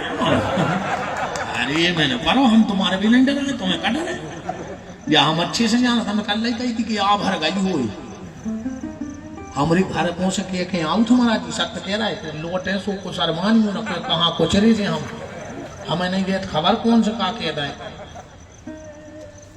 अपन तो फेमस ही है मामले में अपन तो बिल्कुल सीधी कहें जो खराब लगे सो भाग जा अपनो तो सीधो है आओ सो बैल कम जाओ सो भीड़ कम तुम सही नहीं बन रही है जो खराब लगे सो कल नहीं अज्जो तना जगह तो न करे यार मन अब्रेन दिया नहीं क्या अरे अब हटाओ आज का छोड़ो कल बताए। दारू खोर ऐसे होते हैं 4-5 गरीब सिरे पी रहे थे एक के लगो आर कछु संखो हो तो तुमने समझा दे जो हमने का पाप लगा दद्दा एक के लगो हमारे घरे बोकरा है हम उठा ले आ रहे हमारे घर वाली को घर पता नहीं पाले सबने कसम खा ले दारू खोरों की कसम को क्या है। हाँ दारू खोरों कसम को कोई नहीं चाय की मुड़ पे हाथ धर लेत लगी में मोनसला जाके था वो गाँव से बोकरा उठा ले आओ जो गत करी सब तुमने भाई का करो जो पूजा तो करी नहीं हो सीताराम सवेरे गाँव घरे वो दारू को सो को बोकरा बनो तो खूंटाई पे सो उसको दिमाग चकरे आनो जब उतर गई यार रात में तो मिलेगा तो बोकरा जो कहां से आ गया गुस्सा में घरवारी से बोलो अरे जो बोकरा कहां से आओ बाकी लगी वो तो ठीक है तुम जा बताओ रात में वो खजा कुत्ता बोरा में धर के ले गए कि वो कहां है इनको जा होश नहीं रहता कि बोकरा आया कि कुत्ता बहुत ही खराब होते रे बहुत ही खतरनाक आप समझ गए इसे और आगे देखो आओ महाराज जी हमारी तो ठीक है अपनो ध्यान राखियो ने दूसरा यज्ञ कौन करना हमारा तो जैसे तैसे हम देख ही अपन तो बाबा हो ही गए हम तो अब कहूँ भी जाने हम नहीं मतलब तुम का कर लो तुम अगली देर तुमने क्षेत्र के जोरे यज्ञ होना है एक ही मांग उठे वो नहीं आना चाहिए वो नहीं आना चाहिए तो यज्ञ सफल जैसे हम आपको ध्यान रखें महाराज जी सत्ता के रकम हम अकेले आए होते और आप सतना प्रेम हो तो हम फिर बताओगे आज को आदमी इतना खतरनाक है तो भरोसे के लायक तो है नहीं भरोसे के लायक नहीं है इतना खतरनाक है महाराज जी आदमी तुम्हारे पढ़ो हुई कालिदास के साहित्य में एक आदमी भगत जा रहा हो तो रे पीछे लगो तो शेर आगे आगे आदमी पीछे पीछे शेर आगे आगे आदमी पीछे पीछे शेर एक सीधो पेड़ो तो आदमी चढ़ो जल्दी जल्दी आधे पेड़े पे तो पहुंच ही पाओ ऊपर बैठो तो भालू आदमी ने कहीं मार गया नीचे शेर ऊपर रीछ वो तो कपन लगू रीछ बोलो घबराओ ने आ जाओ हमने तुम्हें प्राण दान दे आदमी होता ना दम सी बंदी ऊपर पहुंचो सो बैठ गया। शेर बोलो सुनो रे भालू, ये आदमी को ठिकाना नहीं है रे, धक्का दे दे, मुझे बहुत भूख लगी है। रीछ बोलो हमने वचन दे दो, धक्का तो हमने दे। शेर बोलो दे दे धक्का, अपन तो पनी क्या बोले नहीं, वचन माने वचन। शेर बोलो तो हमने अच्छे बैठा रहे, अब दो ही भूखे हैं, कब हमको उतारो, अब दो ही नहीं बच रहा है। शाम हो गई, आदमी बोलो करे भालू, ये शेर को नहीं है ठिकानो, रात हो गई, पर यह सुन करेगी कितना हम सोए ले रहे, तुम जगो, फिर हम जगह तुम सोच जो। बोले ठीक है, आदमी डाल पे सो गओ। शेर बोलो रे रीछ, धक्का दे दे वो, हाँ अब तो वो सो गओ, वो देख भी नहीं रहा। रीछ बोलो कि वो भली नहीं देख रहा, पर वो तो देख रहा, ऊपर वालों तो देख रहा। आधी रात भाई, आदमी उठो, रीछ सो गओ। शेर बोलो कि आदमी रीछ को धक्का दे दे। आदमी बोलो हमें छोड़ दे, हमें छोड़ दे। शेर बोलो रे भूख लगी, दे देते हैं तो धक्का, हम तुम्हें छोड़ दें। यदि आदमी ने धक्का दे दो रीछ को, इतना खतरनाक है आज को आदमी, ध्यान राखियो दद्दा, वो ठिकानो नहीं जानी हो, बहुत ही खतरनाक स्थिति है आज की। हाँ, जैसे ही रीछ गिरने लगा, एक डाल पकड़ के कहता है कि धिक्कार रे आदमी, तू भारत की मिट्टी में जन्म लेकर बात का पक्का ना रहा, और मैं भारत का जानवर होकर भी बात का पक्का रहा। यहाँ का जानवर पक्का है, पर यहाँ का आदमी बात का पक्का नहीं है। मैं कथा को थोड़ा सा एक भाव लगा के, क्योंकि मैंने राम जन्म कराया था, तो मैं 2-4 चौपाई पढ़कर राम ब्याह तक कर दे। महाराज जी दोष लगे ना हमें कथा को, नामकरण भर हो जान दे भगवान को बस आज, तो कल हम 2 चौपाओं में ब्याह कर दें, कैसे हमें कल उड़ान है, फिर हम बहुत दूर चले जाएंगे।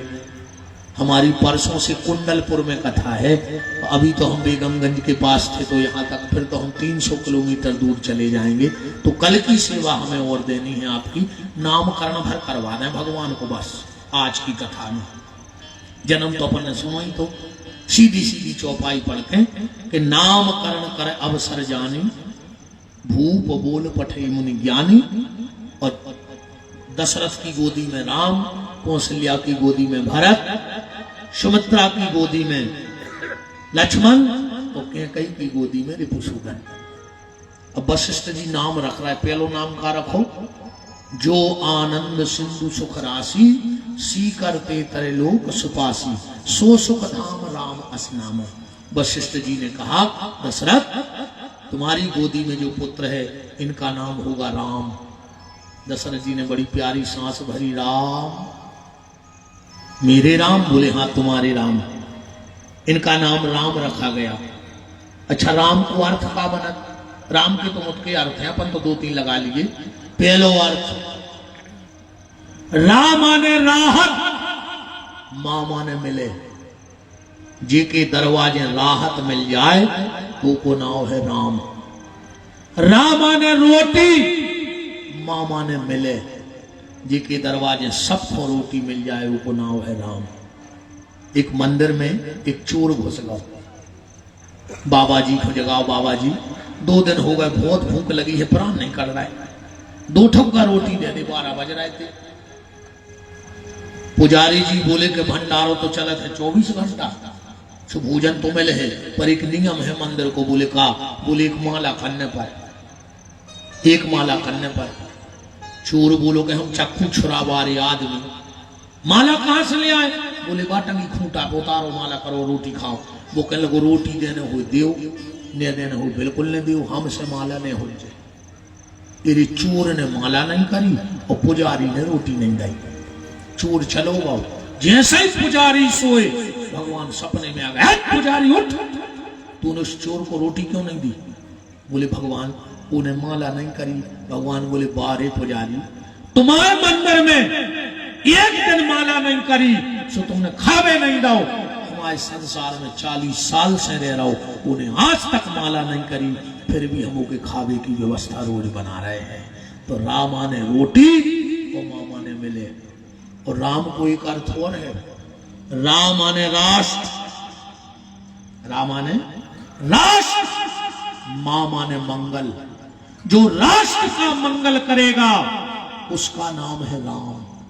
राष्ट्र का मंगल किससे होगा? राम से होगा। इसीलिए मैं कई बार कहता हूं कि राम भक्ति से बड़ी भी राष्ट्र भक्ति है, राष्ट्र भक्ति राम भक्ति से भी बड़ी है। तुम्हारों ने राष्ट्र गीत तो सुना ही होती है, जनगण मन अधिनायक भारत भाग्य विधाता। ये कौन कौन लिखोगा? नेताओं को, इनकी प्रशंसा है नेताओं की। हाँ, अगर नेताओं को जो राष्ट्र गीत लिखोगा हो तो यह सो लिखो जातो फिर जनगण मन अधिनायक भारत भाग्य विधाता। तो नेताओं की बिल्डिंग बन गई और देश उजड़ता जाता। ऐसा लिखो जाने तो दत्ता। तब शुभ द्रावल उत्कल बंगा, तो भारत का पैसा विदेश में रख के देश कर दिया नंगा। ऐसा लिखो जाने तो, या फिर ऐसा लिखो जाने तो तब शुभ नामे जागे नेता कुर्सी लेके भागे। राष्ट्रगीत राम के लिए लिखा गया है। एक एक शब्द मिला लो विद्वान और पूरी रामायण की चौपाई मिला लो। जनगण मन अधिनायक पढ़ो, राम भये सब विधि सब लायक, इसलिए जनगण मन अधिनायक। भारत भाग्य विधाता, कौन है भारत का भाग्य विधाता? राम। तब शुभ नामे जागे, कौन जगा? राम जगे। गुरु से पहले जगतपति जागे कृपा निधान। और इसमें 7 बार जय है राष्ट्रगीत में। जय हे जय हे जय हे, जय जय जय जय हे, है 7 बार। तो कभी किसकी 7 बार जय बोल रहा है? बोले रामचरितमानस की 7 कांडों की जय हो, जय हो, जय हो। अगर राष्ट्र की वृथा को समाप्त करना है तो घर घर में राम कथा भेज दो। 3 चीजें तो घर में राखो ही। आज हमने दिन की कथा में भी कहा था वहां कि आंगन में तुलसी की क्यारी। हाँ, चाय ने तो फिल्म बारो में लगाओ चिलम बारो। अब नहीं पड़े तू रामान मामान, अब तो मोबाइल में लोग हर गया लगी है। पूरे घर के 6 आदमी बैठे, 6 खाने।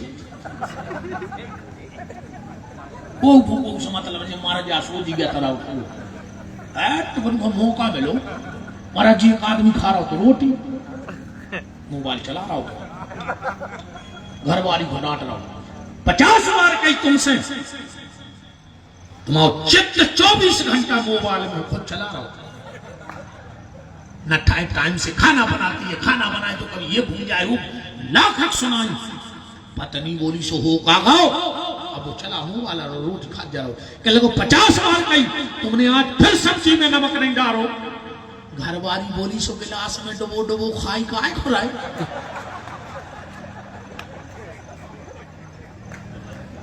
अब सब्जी मां धरी को गिलास में कोरा डुबो डुबो खा रहा। जा हालत है भैया, बहुत ही दयनीय स्थिति बन गई है मोबाइल में। इसे बेटा हर रामायण पढ़ियो। दूसरा नाम रखा गया विश्व भरण पोषण कर जोई, ताकर नाम भरत असोई। भरत का मतलब है जिसमें भक्ति का तत्व हो और वो भर जाए हृदय, वो भरत। भरत तो आज भी है, पर आज जेब भरत, घर भरत, दुकान भरत, बैंक भरत, ऐसे भरत। ये भरत नहीं है। दूसरा नाम रखा गया। तीसरा जाके सुमरन तेज पुनासा, नाम शत्रुधन वेद प्रकाशा। और चौथा नाम लक्षण धाम राम प्रिय, सकल जगत आधार, गुरु वशिष्ठ ही राखा लक्ष्मण नाम उदार। बस एक चौपाई जो तो आपने पढ़ी, एक चौपाई की और व्याख्या है। आप तो हमें मौका है कथा बोलने को, है फ्री। अच्छा, अपन तो खाया है, अब हमसे कह रहे लगे रहो 12 बजे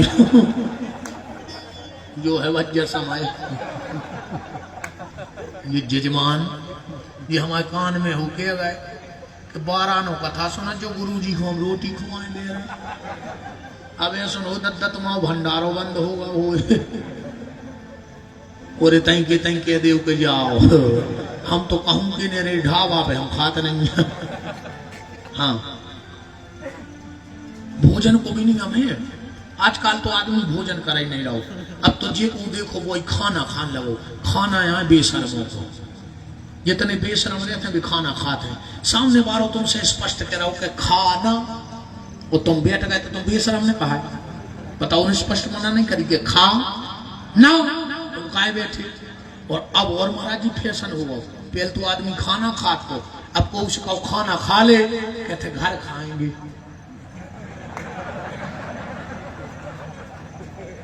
कहीं खाना खा ले, कहीं घर खाएंगे। अच्छा, ऐसे रिश्तेदारों जब बुलाओ चच्ची, जब पुरानो मकान पटकने हुए कि तुम गिट्टा खा ले, तुम जा सीमेंट खा जा, तुम जो मालूमा खा जा, खूब तो खा थी, घर खाएंगे, घर खाएंगे, खा ले घर, हमने पटक दो पुरानी बिल्डिंग से, खा ले। अच्छा, जल्दी कहते कहीं खाना खाओ, कहीं हम घर खाएंगे, तो कहने लगे हम आए ऐसे जल्दी न करो, मुश्किल से यार में 2 कोठा बना पाओ सागर में। हम आए थे यार, रोज रिश्तेदार को 4-4 ईंटें खाएंगे, तो हम रोड पे, है ना। एक चौपाई का विद्वानों के हिसाब से स्कंद पुराण में आया है, भगवान ने एक चौपाई बोली है फिर के अनशन सहित मनुज अवतारा। हम अपने अंशों के संगे आए हैं, भगवान को अंशों की का जरूरत पड़ गई तो स्कंद पुराण में आया है कि कौन से अंश से कौन हुआ। भरतई के कयो राग्या पांच जान नमोस्तुते, ये विष्णु पुराण स्कंद पुराण, क्षमा करें, स्कंद पुराण का श्लोक है। पांच जान नाम का जो शंख है वे भरत जीवन के आए। भगवान के हाथ में जो सुदर्शन है वो लक्ष्मण जी, और भगवान के गले में जो मणि पड़ी है वो शत्रुघ्न जी। तो जरूरत का पड़ गई भगवान को अनशन सहित मनुज अवतारा। देखो ऐसे भगवान अंशों के संगे आए कि जैसे मान के चलो इतने भी राम जी हो रही होते नहीं। अब राम जी लाई ऐसी हो कि कहूं को रावण, कहूं को राम, कहूं की सीता, कहूं की लक्ष्मण, तो राम जी ला हो के तमाशो। जब एक टीम के पूरे सदस्य हुए, जैसे हमारी मान ले जे हमारे संग है 20 साल से, इनको पता है कि हम कितो गा ले, और हमें पता है जे दद्दाहर कितो बजा ले, समरों की चल रही। हम शास्त्री है 15-20 साल से हमारे संग, वो पता है कि गुरु जी कैसे हैं, का खात कहाँ बैठत का उनको सुबह हमरों की चल रही। अब कहूं को बैठो दे तबला वाओ, कहूं को वारगन वाओ, कहूं को पेड़ वारो, तो कथा हो के बैठा मच जात महाराज जी। इस टीम ये कराओ चज्जे, ग्रुप एक हुए नहीं, ऐसा होते है। अंतिम बात एक जगह आई राम जीला, बहुत बड़ी राम जीला आती। अरे 3 घंटा पहले पंडाल भर जाए, जगह ने मिले टिकट की राम जीला। आखिरी दिन अरे रावण होगा बीमार दिन में, उधर नहीं मानने तो रावण। अब महंत जी घूमन गए टेंशन के रावण कहां से ले आए। अब रावण भी रावण ऐसा हुए जो रावण बने, वो लगे तो रावण सो। अब वहां यार गनबारी को रावण बना दे, ठाणो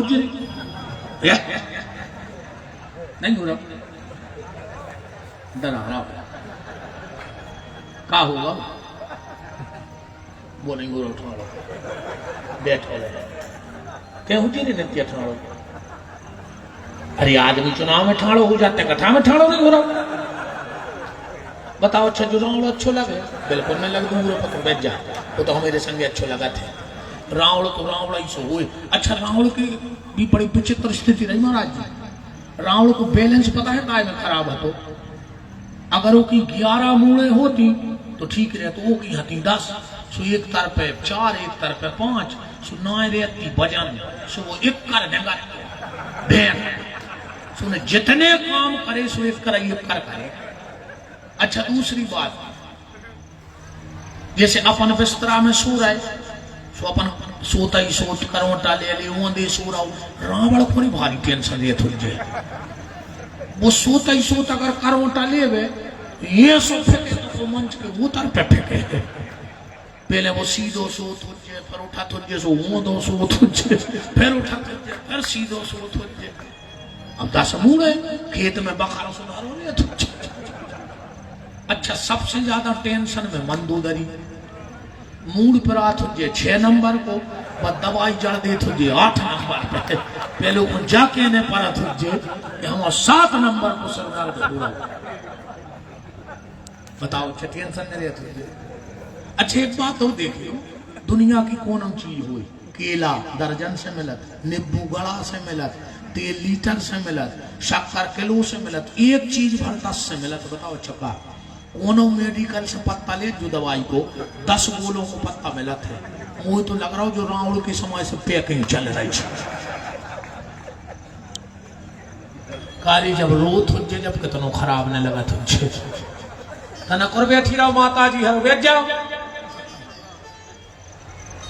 जे जो को भाग जाए सो जानियो के रावण के खानदान के गाय बैठ जा भगो जी को भगे सो। हम तो कहते शंकर जी ऐसी चुड़ैल ने पहुंचा जो इनके संग 3 के छोटाई ने छूटे बिना बागेश्वर के इसने खोलेंगे भाग जा यज्ञ कह रहा है हम सांच लग जे चुड़ैल है कल बैठ जाओ बिना आरती के नहीं जाएंगे बैठ जा माता जी हर 2 मिनट की तो बात है। तो रावण होगा बीमार।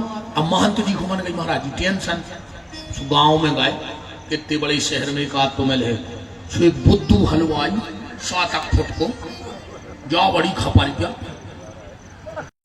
जो अच्छी मिठाई डाल जो बाजो बजाते भी महंत जी से बोले देखो देखो वो सही आदमी है।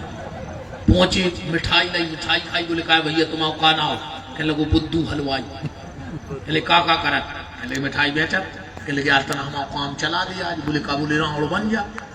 अरे वो कह लगो हमारे पास नहीं है हम उतने बोल पे बोले आज कछु बोल नहीं आज तो 2 शब्द बोलने के मैं 10 कंधर मेरा बेटा मेघनंद मेरा भाई कुंभकर्ण। बुद्धू ने सोची यार जी तो हमें अब ही रट गए और कहूँ हम रावण बन गए तो क्षेत्र में नाव हो जाए करे बुद्धू अकेलो हलवाई वही कलाकार भी है ठीक है हम बन जाए। अब राम जी ला होती रात में सो शाम को गाओ बुद्धू और जब रे सजो नहीं और जब उन्हें मुंह लगाई सो राम जी ला को रावण फेल। महंत जी कहने लगे जम जाओ रे आज को काम। अब लगो दरबार सो 2-3 हाथी बंद रहा बयान के कहने लगे कौन है सो एक अच्छो हाथों बुलंद करो कहने लगो मैं 10 कंधर रावण। और महंत जी ने कही आवाज में भी दम है मेरा बेटा मेघनंद मेरा भाई कुंभकर्ण मेरे पाइप पे बैठे थे हनुमान जी ये को पता नहीं तो बुद्धू को बेहते ऐसे मस्त सो जैसे ये ने कही मैं 10 कंधर रावण। हनुमान जी मुसद्दा लेके कूदे बोले कौन है कहने लगो बुद्धू हलवाई बुद्धू हलवाई। मैंने देखो बिगड़ गई राम जी ला के नहीं बिगड़ी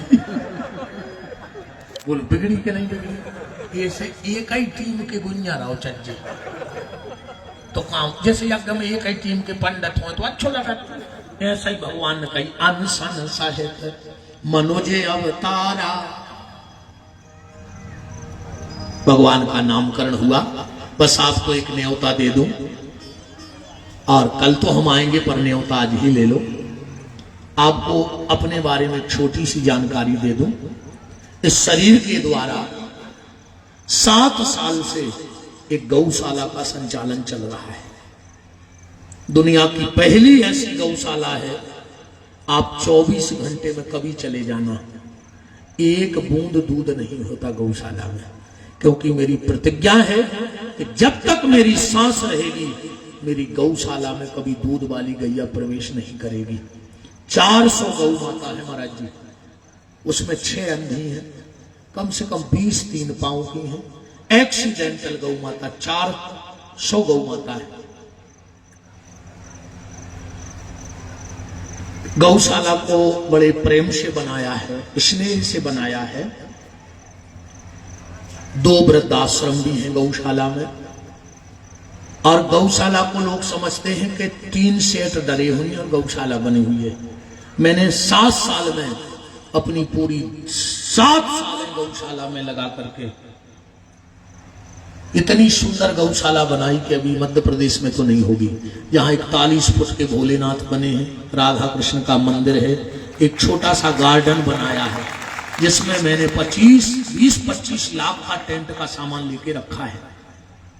गरीब बेटियों का विवाह होता है, जो आपको गार्डन में 2 लाख रुपए में सुविधा नहीं मिलेगी, उससे सुंदर सुविधा गार्डन फेल है गौशाला के आगे। पूरी सुविधा हम गरीब बेटी के विवाह में देते हैं और 1 रुपया आज तक हमने किसी से वहां रसीद नहीं कटवाई, 1 नया रुपया। और उस दिन जो मेरे जेब में होता है तो उस गरीब बहन को इस भाई की तरफ से और दे दिया जाता है। अभी लगभग 12 दिन से रोज 1-2 शादी वहां हो रही है, एक दिन में, एक रात में। एक काम जरूर हमने वहां किया, जो भी शादी की डेट लिखाने आते हैं माँ बाप, उनसे हम 1100 रुपये महाराज जी जमा कराते हैं, रसीद कटवाते हैं। किस लिए? हम आपको जैसा दे रहे हैं वैसा आप हमारा धो माज के साफ करके रख दो तो तुम्हारे 1100 रुपये हमसे वापस ले लो। और अगर तुम फैला के जाओगे तो हम उस 1100 रुपये में वहां की सफाई करवाएंगे। हम नहीं लेते सफाई के लिए, हमने तुम्हें जैसे आप 10,000 लोगों का जैसे चाहे भोजन बनवा लो, 10,000 लोगों का तुम जितने आइटम बनवा पाओ वो तो सामान दे हैं। गंजा, कुर्सी, हजारों कुर्सियां लेके रख दी, मंच बनवा दी, फ्लावर सेट पूरा, 2-2 जनरेटर, 2-2 टैंकर, लड़के वाले को अलग व्यवस्था, लड़की वाले को अलग, वो बिल्कुल निःशुल्क। लगभग 60 बेटियों के हाथ तो हमने पीले कर लिए, कन्यादान कर लिया है। 60 बेटियों के हाथ हमने पीले कर लिए। तो वृद्धाश्रम भी है।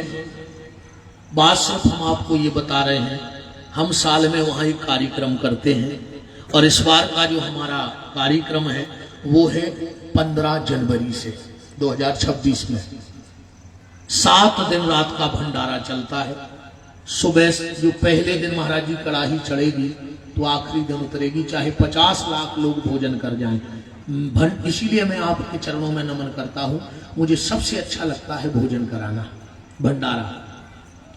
18 पुराण भी बैठेंगे, दिव्य दिव्य संतों का दर्शन होगा। मैं साल भर यजमान बनाता हूं उस कथा के और उस जोड़े से बैठने वाले से 11,000 रुपए लेता हूं। एक जोड़ा जो बैठेगा उससे 11,000 लेंगे। आपको हम अलग तंबू देंगे रुकने के लिए। आप 500 रिश्तेदार वाले आओ, हम रुकने की व्यवस्था करें, वही 11,000 में। ध्यान से सुन जाइए हमारी बात। 25 कार्ड दे हैं तुम्हें छपवा के, तुम्हारी फोटो लगवा के, तो अपने रिश्तेदारों में बांटो। पल्ले हैं 11,000। सुन, जब 11 ने छोड़, हम भी बार बार ऐसे कह रहे हैं कि 11 बैठ जाए तुम्हारे दिमाग में, तुम सोचो सब फ्री में हो रहा। 11,000 ले हैं। अब हम 11,000 को का कर हैं, उन 11,000 रुपए को हम आगे आश्रम के निर्माण में लगा देते हैं। क्योंकि जिस दिन मैंने गौशाला, मैं बहुत सुलझी जिंदगी जीना चाहता हूँ। मैंने महाराज जी जिस दिन गौशाला, सब हमारे भक्तों ने कहा महाराज जी गौशाला बनाओ, लगभग 100 हमारे यजमान थे। हमने कहा चलो हनुमान जी के मंदिर में। बोले क्यों? हमने कहा चलो तो फिर अपन गौशाला खोलें। मैं गया, मैं सबसे ज्यादा दद्दा को मानता हूँ, हमारे साथ रहते हैं, बैठे हैं। मैंने दोनों हाथ इनके चरणों में रखे। मैंने कहा मैं विपिन बिहारी कसम खाता हूँ बजरंग बली के चरणों की, जिस दिन इस गौशाला का एक अन्न का दाना खा जाऊं उस दिन मेरे परिवार में कोई रोने वाला ना बचे। अगर हनुमान जी में ताकत है तो 7 साल में यज्ञ नारायण साक्षी है, इतने विद्वान चरण और बब्बा बैठे हम आए, हमने वहां एक अन्न का दाना नहीं खाया। हजारों लोगों का भंडारा होता है महाराज जी, पर मैं आज भी अपने घर से ले जाता हूं। और आप लोगों को भरोसा नहीं होगा, मेरा जन्म स्थान सुर्खी विधानसभा में सागुनी पुरैना का है। मेरे माता पिता वहां रहते हैं। महाराज जी आज भी हमारे पिताजी भिक्षावृत्ति करते हैं। आज भी पूरे गांव में आटा मांगते हैं थैलियां ले जाके। और हमें ये कहने में कोई शर्म नहीं है कि मैं उस पिता की औलाद हूं जिसने बेईमानी का नहीं, ईमानदारी का आटा मांग मांग के हमें पाला है। मुझे अपने पिताजी पे घमंड है। और आज भी महाराज जी मानस पे हाथ रख के करे, लोगों को झूठ लगता है। अगर हम गांव में फंस जाएं और अमास या पुण्य पड़ जाए तो हमारे पिताजी हमसे आटो मंगवाओ थे गाँव में। आज भी हम थैलियां लेकर जाते हैं। यज्ञ नारायण साक्षी आज भी हम आटा मांगते हैं, पर हमें कोई शर्म नहीं, इसमें कोई शर्म नहीं मुझे इस बात की। तो हम अपना मांग के आटा गांव का ले जाते हैं, पर हमने कभी किसी गौशाला का एक अन्न का दाना नहीं खाया। आज तक का रिकॉर्ड है। पानी जरूर पिया होगा। तो वो 11,000 रुपए हम पूरा गौशाला के निर्माण में 1-2 टीन सेट और बना लेते हैं हर साल। 100-200 गइयों की व्यवस्था और बना जाते हैं। भूसा सेट बनवा लो, 2-2 वृद्धाश्रम बन गए। ऐसा इकट्ठा कर करके कि एक बार यजमान बनो, हमें 11,000 दे दो। और एक और सुन लो, अगर कोई ऐसा भी व्यक्ति है जिसको यजमान बनना है कि 11,000 रुपया देवी की भी औकात न हुए, ईमानदारी से तुम नाव लिखवा दियो, हम दे हैं तुम्हारे हिस्सा की 11,000। पर तुम कथा में बैठ रही हो, तुम्हें ऐसा नहीं लगे कि पैसा के पीछे हम यजमान नहीं बन पाए। हमें तुम्हारा पैसा इसलिए नहीं खाना है, इसलिए नहीं खाना है क्योंकि हमारी एक बेटी है, ध्यान से सुनना। और हमने आपसे कहा था कि साल या 1.5 साल बाद हम अपनी बेटी का कन्यादान करेंगे। और मां नर्मदा में खड़े होके हम सौगंध करके आए हैं महाराज जी कि जिस दिन बेटी के चरणों तक दामाद का हमने आचमन कर लिया, उस दिन हम घर का त्याग कर देंगे, फिर नहीं जाएंगे हम। क्यों? कथा तो हम करेंगे, हम कथा के बगैर अब जी नहीं सकते। कथा करेंगे, मान के चलो बेटी की शादी के बाद आपने हमें सीजावर में भागवत या राम कथा या महाराज जी ने कहीं बुलाया है, तो जो पैसा आपने ये मंच पे चढ़ाया है कि हम आपके गांव में आपको दे देंगे। 7 दिन में 9 दिन में जो पैसा आएगा वो हम उसी गांव के 4 लोगों को देंगे। इस पैसे से इसी गांव में एक गरीब बेटी का ब्याह कर देना, ये मेरा नर्मदा में संकल्प है। और माई से कह के आया हूं कि माई, अगर मैं अपने वचन से टल जाऊं तो मेरे गले में ऐसे कीड़े रखना, इतने कीड़े पालना, मरने देना नहीं कि मुझे देख के फिर कोई तेरी झूठी कसम खाने की औकात ना कर सके। जो दक्षिणा मुझे मिलेगी वो अगल बगल की गौशाला को दे आना। जो भी आप हमें 100 रुपया 2 रुपया दे रहे, आज भी हमने कोई ठेठ ठार करके नहीं आते। महाराज जी से पूछ ले, हमारी आपसे 1 रुपया की बात है कि हम काल हैं, यज्ञ में आए हैं, 5 दिन आए आ रहे कि 2 दिन आए। महाराज जी कह दें सत्य के हमने 1 रुपया आपसे कहा कि महाराज जी आप हमें 1 रुपया दे देना। मैंने 20 साल में अपने आप को अभी तक बेचा नहीं है, कोई खरीद नहीं पाया मुझे। मैं बेटी की शादी के बाद जहां कथा करूंगा तो मेरी चढ़ोतरी से बेटी का विवाह होगा और दक्षिणा से अगल बगल की गौशाला में दान चला जाएगा। जब हम आपके गांव से जाएं तो हम झोली फैला लेंगे, आप इसमें 11 तुलसी के पत्ते डाल देना। मैं हंसते हंसते आपके गांव से विदा होकर चला जाऊंगा। दुनिया में कहीं किसी गांव से तो नया रुपया नहीं उठाऊंगा।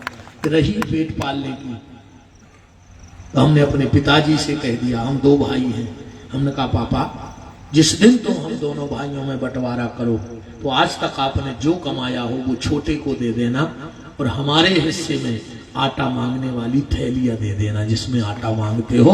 हम अपने पिता पे गर्व करते हुए आखिरी सांस तक जिस गांव में रहेंगे 5 घर मांगेंगे। अपने टिक्कड़ बने हैं, खे हैं, आटा मांग के यजमान के घर भी नहीं खाना हमें किसी के यहाँ। किसी के भी दरवाजे झोली फैला लेंगे, इसमें आटा डाल दो, नमक डाल दो, नमक ना हो तो कोई दिक्कत नहीं, 1 आध भट्टा डाल दे बस। इसलिए और अगर ऐसा ना करें तो नर्मदा मुझे वो दंड दे कि दुनिया में फिर कोई नर्मदा की तरफ झूठी कसम ना खा पाए। इसलिए मुझे आपके बेईमानी के धन की अब कोई जरूरत है नहीं है। यही से बिल्कुल मस्त है। हमने परसों कही थी कि बंड रेस फुल फ्रेस और नो केस फुलेस, बिल्कुल रुपया नहीं हुए फिर भी रहे हैं बिल्कुल ठाट बाट से। अगर आप मेरे उस यज्ञ के हिस्सेदार बनना चाहते हो, यजमान बनना चाहते हो, तो आप अपना नाम मोबाइल नंबर कल नोट करा सकते हो। हम कथा के 20 दिन पहले आपसे संपर्क करेंगे, आपका नंबर रहेगा। आप आइए, 7 दिन रात का भंडारा, दिव्य दिव्य संतों का दर्शन, यज्ञ, 18 पुराण और आपका 1-1 नया रुपया सिर्फ गौ माता और गरीब बेटियों के जो ब्याह हो रहे हैं वहां उनमें, और वृद्धाश्रम में जो बूढ़े रहेंगे। हमने तो कहा आपका 1 दाना खाएं तो ये बब्बा हमारा सर्वनाश कर दें। हमें जब जरूरत पड़ेगी अपने लिए तो हम फिर आ जाएंगे कि आज मेरे घर में रोटी नहीं है, मेरे लिए आटा डाल दो। पर अगर उसमें गैया मैया का नाम लग गया तो मैं प्राण देना तो स्वीकार करूंगा, पर गैया के नाम का अन्न का दाना खाना स्वीकार मुझे नहीं है, क्योंकि इनकी शपथ है। तो अगर मेरे संकल्प से आप जुड़ना चाहें, तो आप बिल्कुल कल अपना नाम मोबाइल नंबर नोट करा दें। और अगर बिल्कुल ना जुड़ना चाहें तो जहां में सबका तो पता नहीं, हम सब भक्तों को हाथ जोड़ के, दोनों हाथ जोड़ के न्योता दे रहे हैं। बिल्कुल जजमान न बनियो, बिल्कुल दान न करियो, 7 दिन आओ तक आके हमारे संगे रहियो। हम भी गोबर फेंके, तुम भी गोबर फेंकियो। हाँ महाराज जी, हम जब गौशाला के भीतर जाते हैं तो सब भूल जाते हैं जी, कपड़ा माए धर गए और फिर अपने काम में लग गए। हम दोनों भाई सीजन भर ट्रैक्टर चलाऊ थे रात में, 500 रुपये बचत हमने दिन बांध ली कि एक दिन तुम चल जियो रात में, एक दिन हम भूसा मशीन चले। अगर 500 रुपया मजूर के बच जाते हमारी गौशाला के, तो वे हमारे और कुछ काम में आ जाते हैं। अब बेटी तक ये जिंदगी है बस, इसके बाद तो सिर्फ गरीब, गौरी और गैया के लिए। आखिरी सांस तक मैंने माँ को ये शरीर सौंप दिया है, नर्मदा को। मैं जैन मुनि की तरह जिंदगी जीना चाहता हूँ। हमने तो नहीं तपस्या तो करी नहीं जाके बस तो उतार दें, पर हम सोच रहे भीतर से जैन मुनि बन के रहे कि कुछ ना हो मेरे पास। जब कोई पूछे तुम्हारे पास क्या है, तो कहूँ सिर्फ जनता का प्यार और परमात्मा का आशीर्वाद मेरी दौलत है। इसके अलावा मुझे किसी से आज की चर्चा को मैं विराम की तरफ ले जा रहा हूँ। अब भगवान की हम मंगलमयी आरती करेंगे। सभी लोग आरती में सम्मिलित होंगे। सभी राजनीतिक क्षेत्र से हो, हम तो किसी से ज्यादा हमारा परिचय नहीं है। राजनीतिक क्षेत्र से हो, सामाजिक क्षेत्र से हो, धार्मिक क्षेत्र से हो,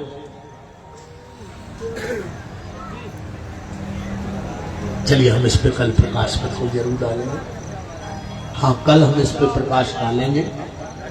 सभी राजनीतिक, धार्मिक, सामाजिक क्षेत्रों से जुड़े हुए जो भी लोग हों, ज्येष्ठ, श्रेष्ठ, वरिष्ठ जन, वो सभी आरती में सम्मिलित रहें। कल की सेवा और हमें आपके लिए देनी है, तो कल आप जो कहेंगे हमारे हिसाब से सुनेंगे। तो मेरा मन तो कल है कि हनुमान जी की चर्चा हो, सुंदरकांड की। फिर आप जो कहेंगे हम वो सुनाएंगे, कोई हमें वो नहीं। तो सभी लोग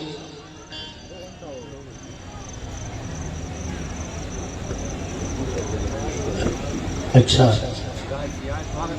जी जी बिल्कुल, आप सबसे बहुत अधिक लाडले स्नेही। मैंने फेसबुक के माध्यम से एक बार देखा तो पहचान नहीं पाया।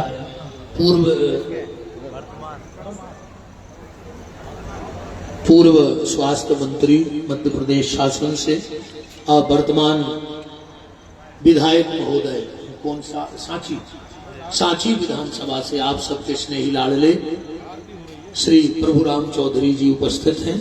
जोरदार तालियों से उनका सम्मान हो। वो राजा है, तो राजा का सम्मान व्यास गद्दी को करना चाहिए। आपका बहुत बहुत मान है। आप ऐसे ही अपनी इस जनता को जनार्दन नरमय नारायण का दर्शन करते हुए मानव सेवा करते रहें। ऐसे मंगल शुभ आशीर्वाद आपके लिए व्यासपीठ देती है। बहुत बहुत धन्यवाद माननीय विधायक महोदय श्री प्रभुराम जी चौधरी।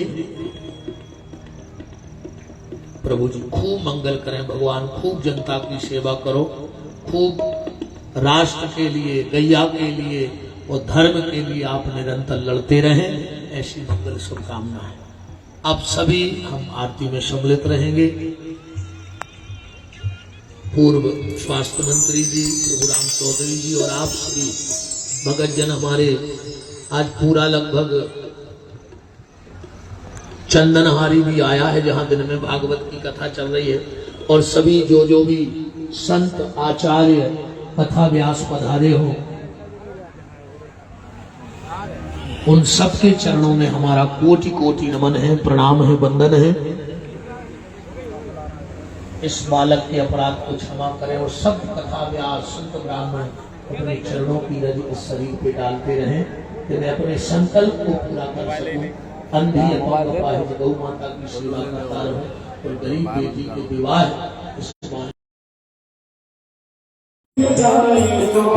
निर्बल बलशाली बन जावे, दुख दारिद्र निकट नहीं आवे। निर्बल बलशाली बन जावे, दुख दारिद्र निकट नहीं आवे। मेरे प्रभु की लंबी भुजाएं अपने दास को सदा बचाए। मेरे प्रभु की लंबी भुजाएं अपने दास को सदा बचाए।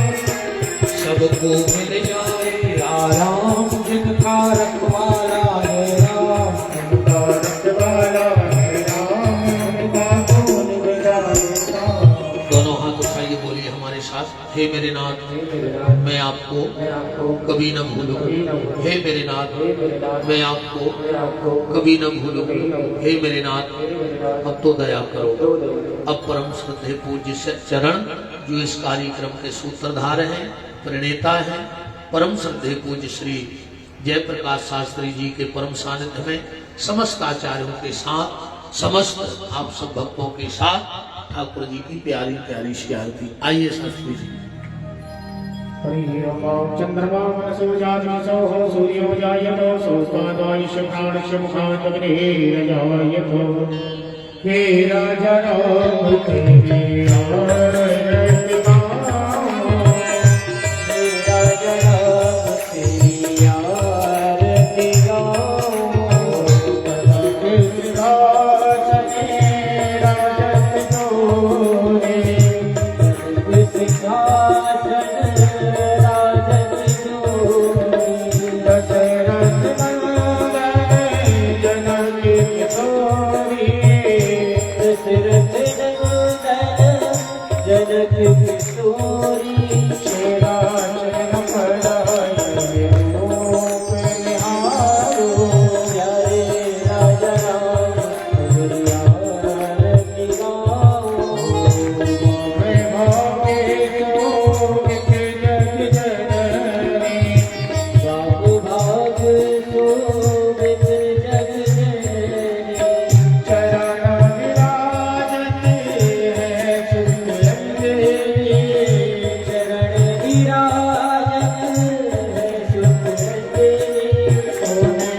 हरिः ओं जगेन जगमय जन्त देवास्तानि धर्माणि प्रथमान्यासन्नो देहनागं महिमानः सजन्त जत पूर्वे शात्याः सन्ति देवाः। हरिः ओं एकदन्ताय विद्महे वक्रतुण्डाय धीमहि तन्नो दन्ती प्रचोदयात्। कडम्बिकायै च विद्महे कर्मसिद्धये च धीमहि तन्नो गौरी प्रचोदयात्। तत्पुरुषाय विद्महे महादेवाय धीमहि तन्नो रुद्रा प्रचोदयात्। दाशरथाय विद्महे सीतावल्लभाय धीमहि तन्नो रामः प्रचोदयात्। अंजनी नन्दनाय विद्महे वायुपुत्राय धीमहि तन्नो हनुमत् प्रचोदयात्। वेदान्तनाथाय विद्महे हिरण्यगर्भाय धीमहि तन्नो ब्रह्मदेव बप्पा प्रचोदयात्।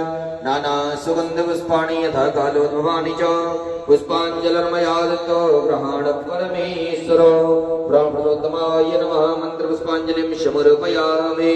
बोलिए राजा रामचंद्र भगवान की, श्री रामचरितमानस महापुराण की, हनुमान जी महाराज की, गौरी शंकरनाथ की, हनुमान हरि की, अंजनी मैया की, नर्मदा मैया की, सावरे सरकार की, गैया मैया की, यज्ञ नारायण भगवान की, सावरे सरकार गौ पीठाधीश्वर पूज्य महंत जी महाराज की, पूज्य यज्ञाचार्य जी महाराज की, धर्म की अधर्म का प्राणियों में विश्व का गौ माता की जय जय श्री राधेश्याम। सर्वे भवन्तु सुखिनः, सर्वे सन्तु निरामया, सर्वे भद्राणि पश्यन्तु मा कश्चित् भाग् भवेत्। संतोष जी ने कहा था कि 12 बजे तक कथा करना। क्यों यजमान? 12 बजे तक का बोला था तो ठीक 12 बजे वाणी को विराम। आप सभी आचार्यों को, ब्राह्मणों को चरणों में प्रणाम। हमारे नमन व्यास जी जो आपके क्षेत्र के बहुत अच्छे प्रवक्ता बनने वाले हैं और हैं, उनको भी खूब आशीर्वाद है कि खूब अपने क्षेत्र का नाम और सनातन धर्म को आगे बढ़ाओ। आप सबके लिए साधुवाद, धन्यवाद। संत बड़े और गुरु बड़े, अंत बड़े हैं राम। विपिन बिहारी दास की सबको जय श्री सीताराम। ओम हरे नमः, ओम हरे नमः, ओम हरे। और इसी पावन क्रम में जो आने वाली 15 जनवरी 2026 में सावरे सरकार गौपीठ सुर्खी में एक विशाल कथा है, उसमें इस कथा के आयोजक मुख्य यजमान श्री संतोष बघेल जी उस कथा में यजमान बन रहे हैं। उनका भी बहुत बहुत मान है, जो कि सावरे सरकार गौपीठ में 15 जनवरी से यजमान बनेंगे। बोली बाकी बिहारी लाल की जय।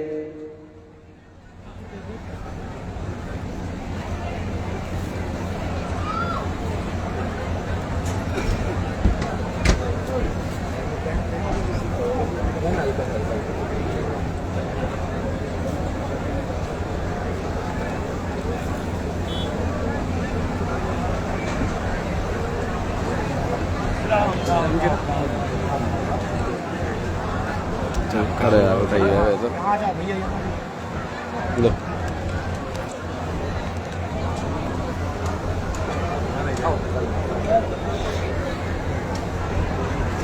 चलो भैया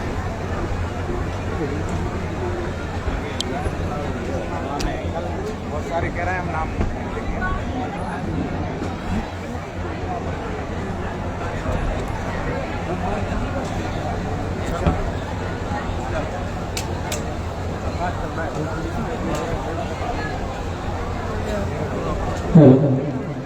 जय श्री राम देव।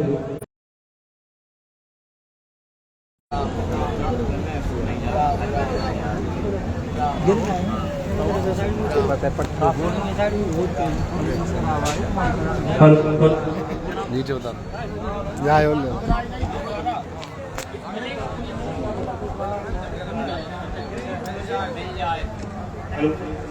किसी भक्त का कान का कुंड मिल रहा है, जिस किसी को मिले तो यहाँ मंच पर आकर संपर्क करें। हेलो, श्री मुकेश सागर जी यजमान होंगे सुर्खी वाली कथा में। श्री मुकेश सागर जी उधर बाहर गए।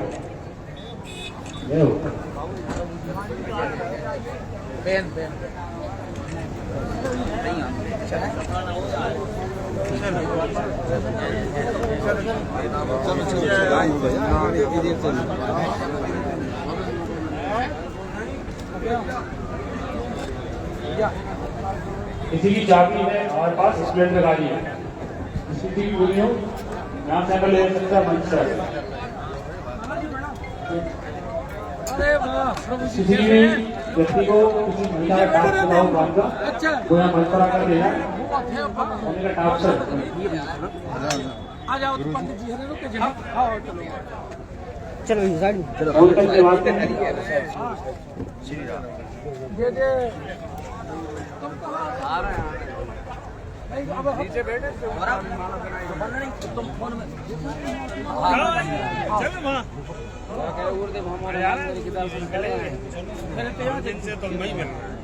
कल ठीक 8 बजे से कथा प्रारंभ हो जाएगी। कल ठीक 8 बजे से कल समय पर आना। चलो चल पंकज, अरे वहाँ चल रहा है। हाँ तो जूता तो पहनन बताऊ आया नामानित बुला ला बन चला। कल सभी आगे बैठे हो जाएगी जो पढ़ो है एक तो और गुरु की आरती करने का जय हो भक्तों। विपिन बिहारी जी के संपूर्ण दर्शन कथा की आज कम से कम 1 से 1.5-2 घंटे कथा सुनी और अब विराम लेते हैं। विदिशा के लिए प्रस्थान करना है। यजमान और यजमान आगे बैठेगी थोड़ा और आरती करने का प्राप्त होता है।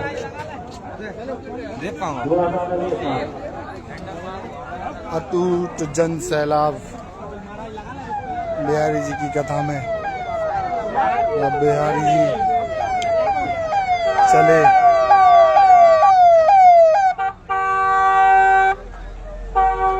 ये सब थाली पर ही समाज सब जोड़न आरती करेंगे, सिंगल कोई नहीं करेगा। राधे राधे।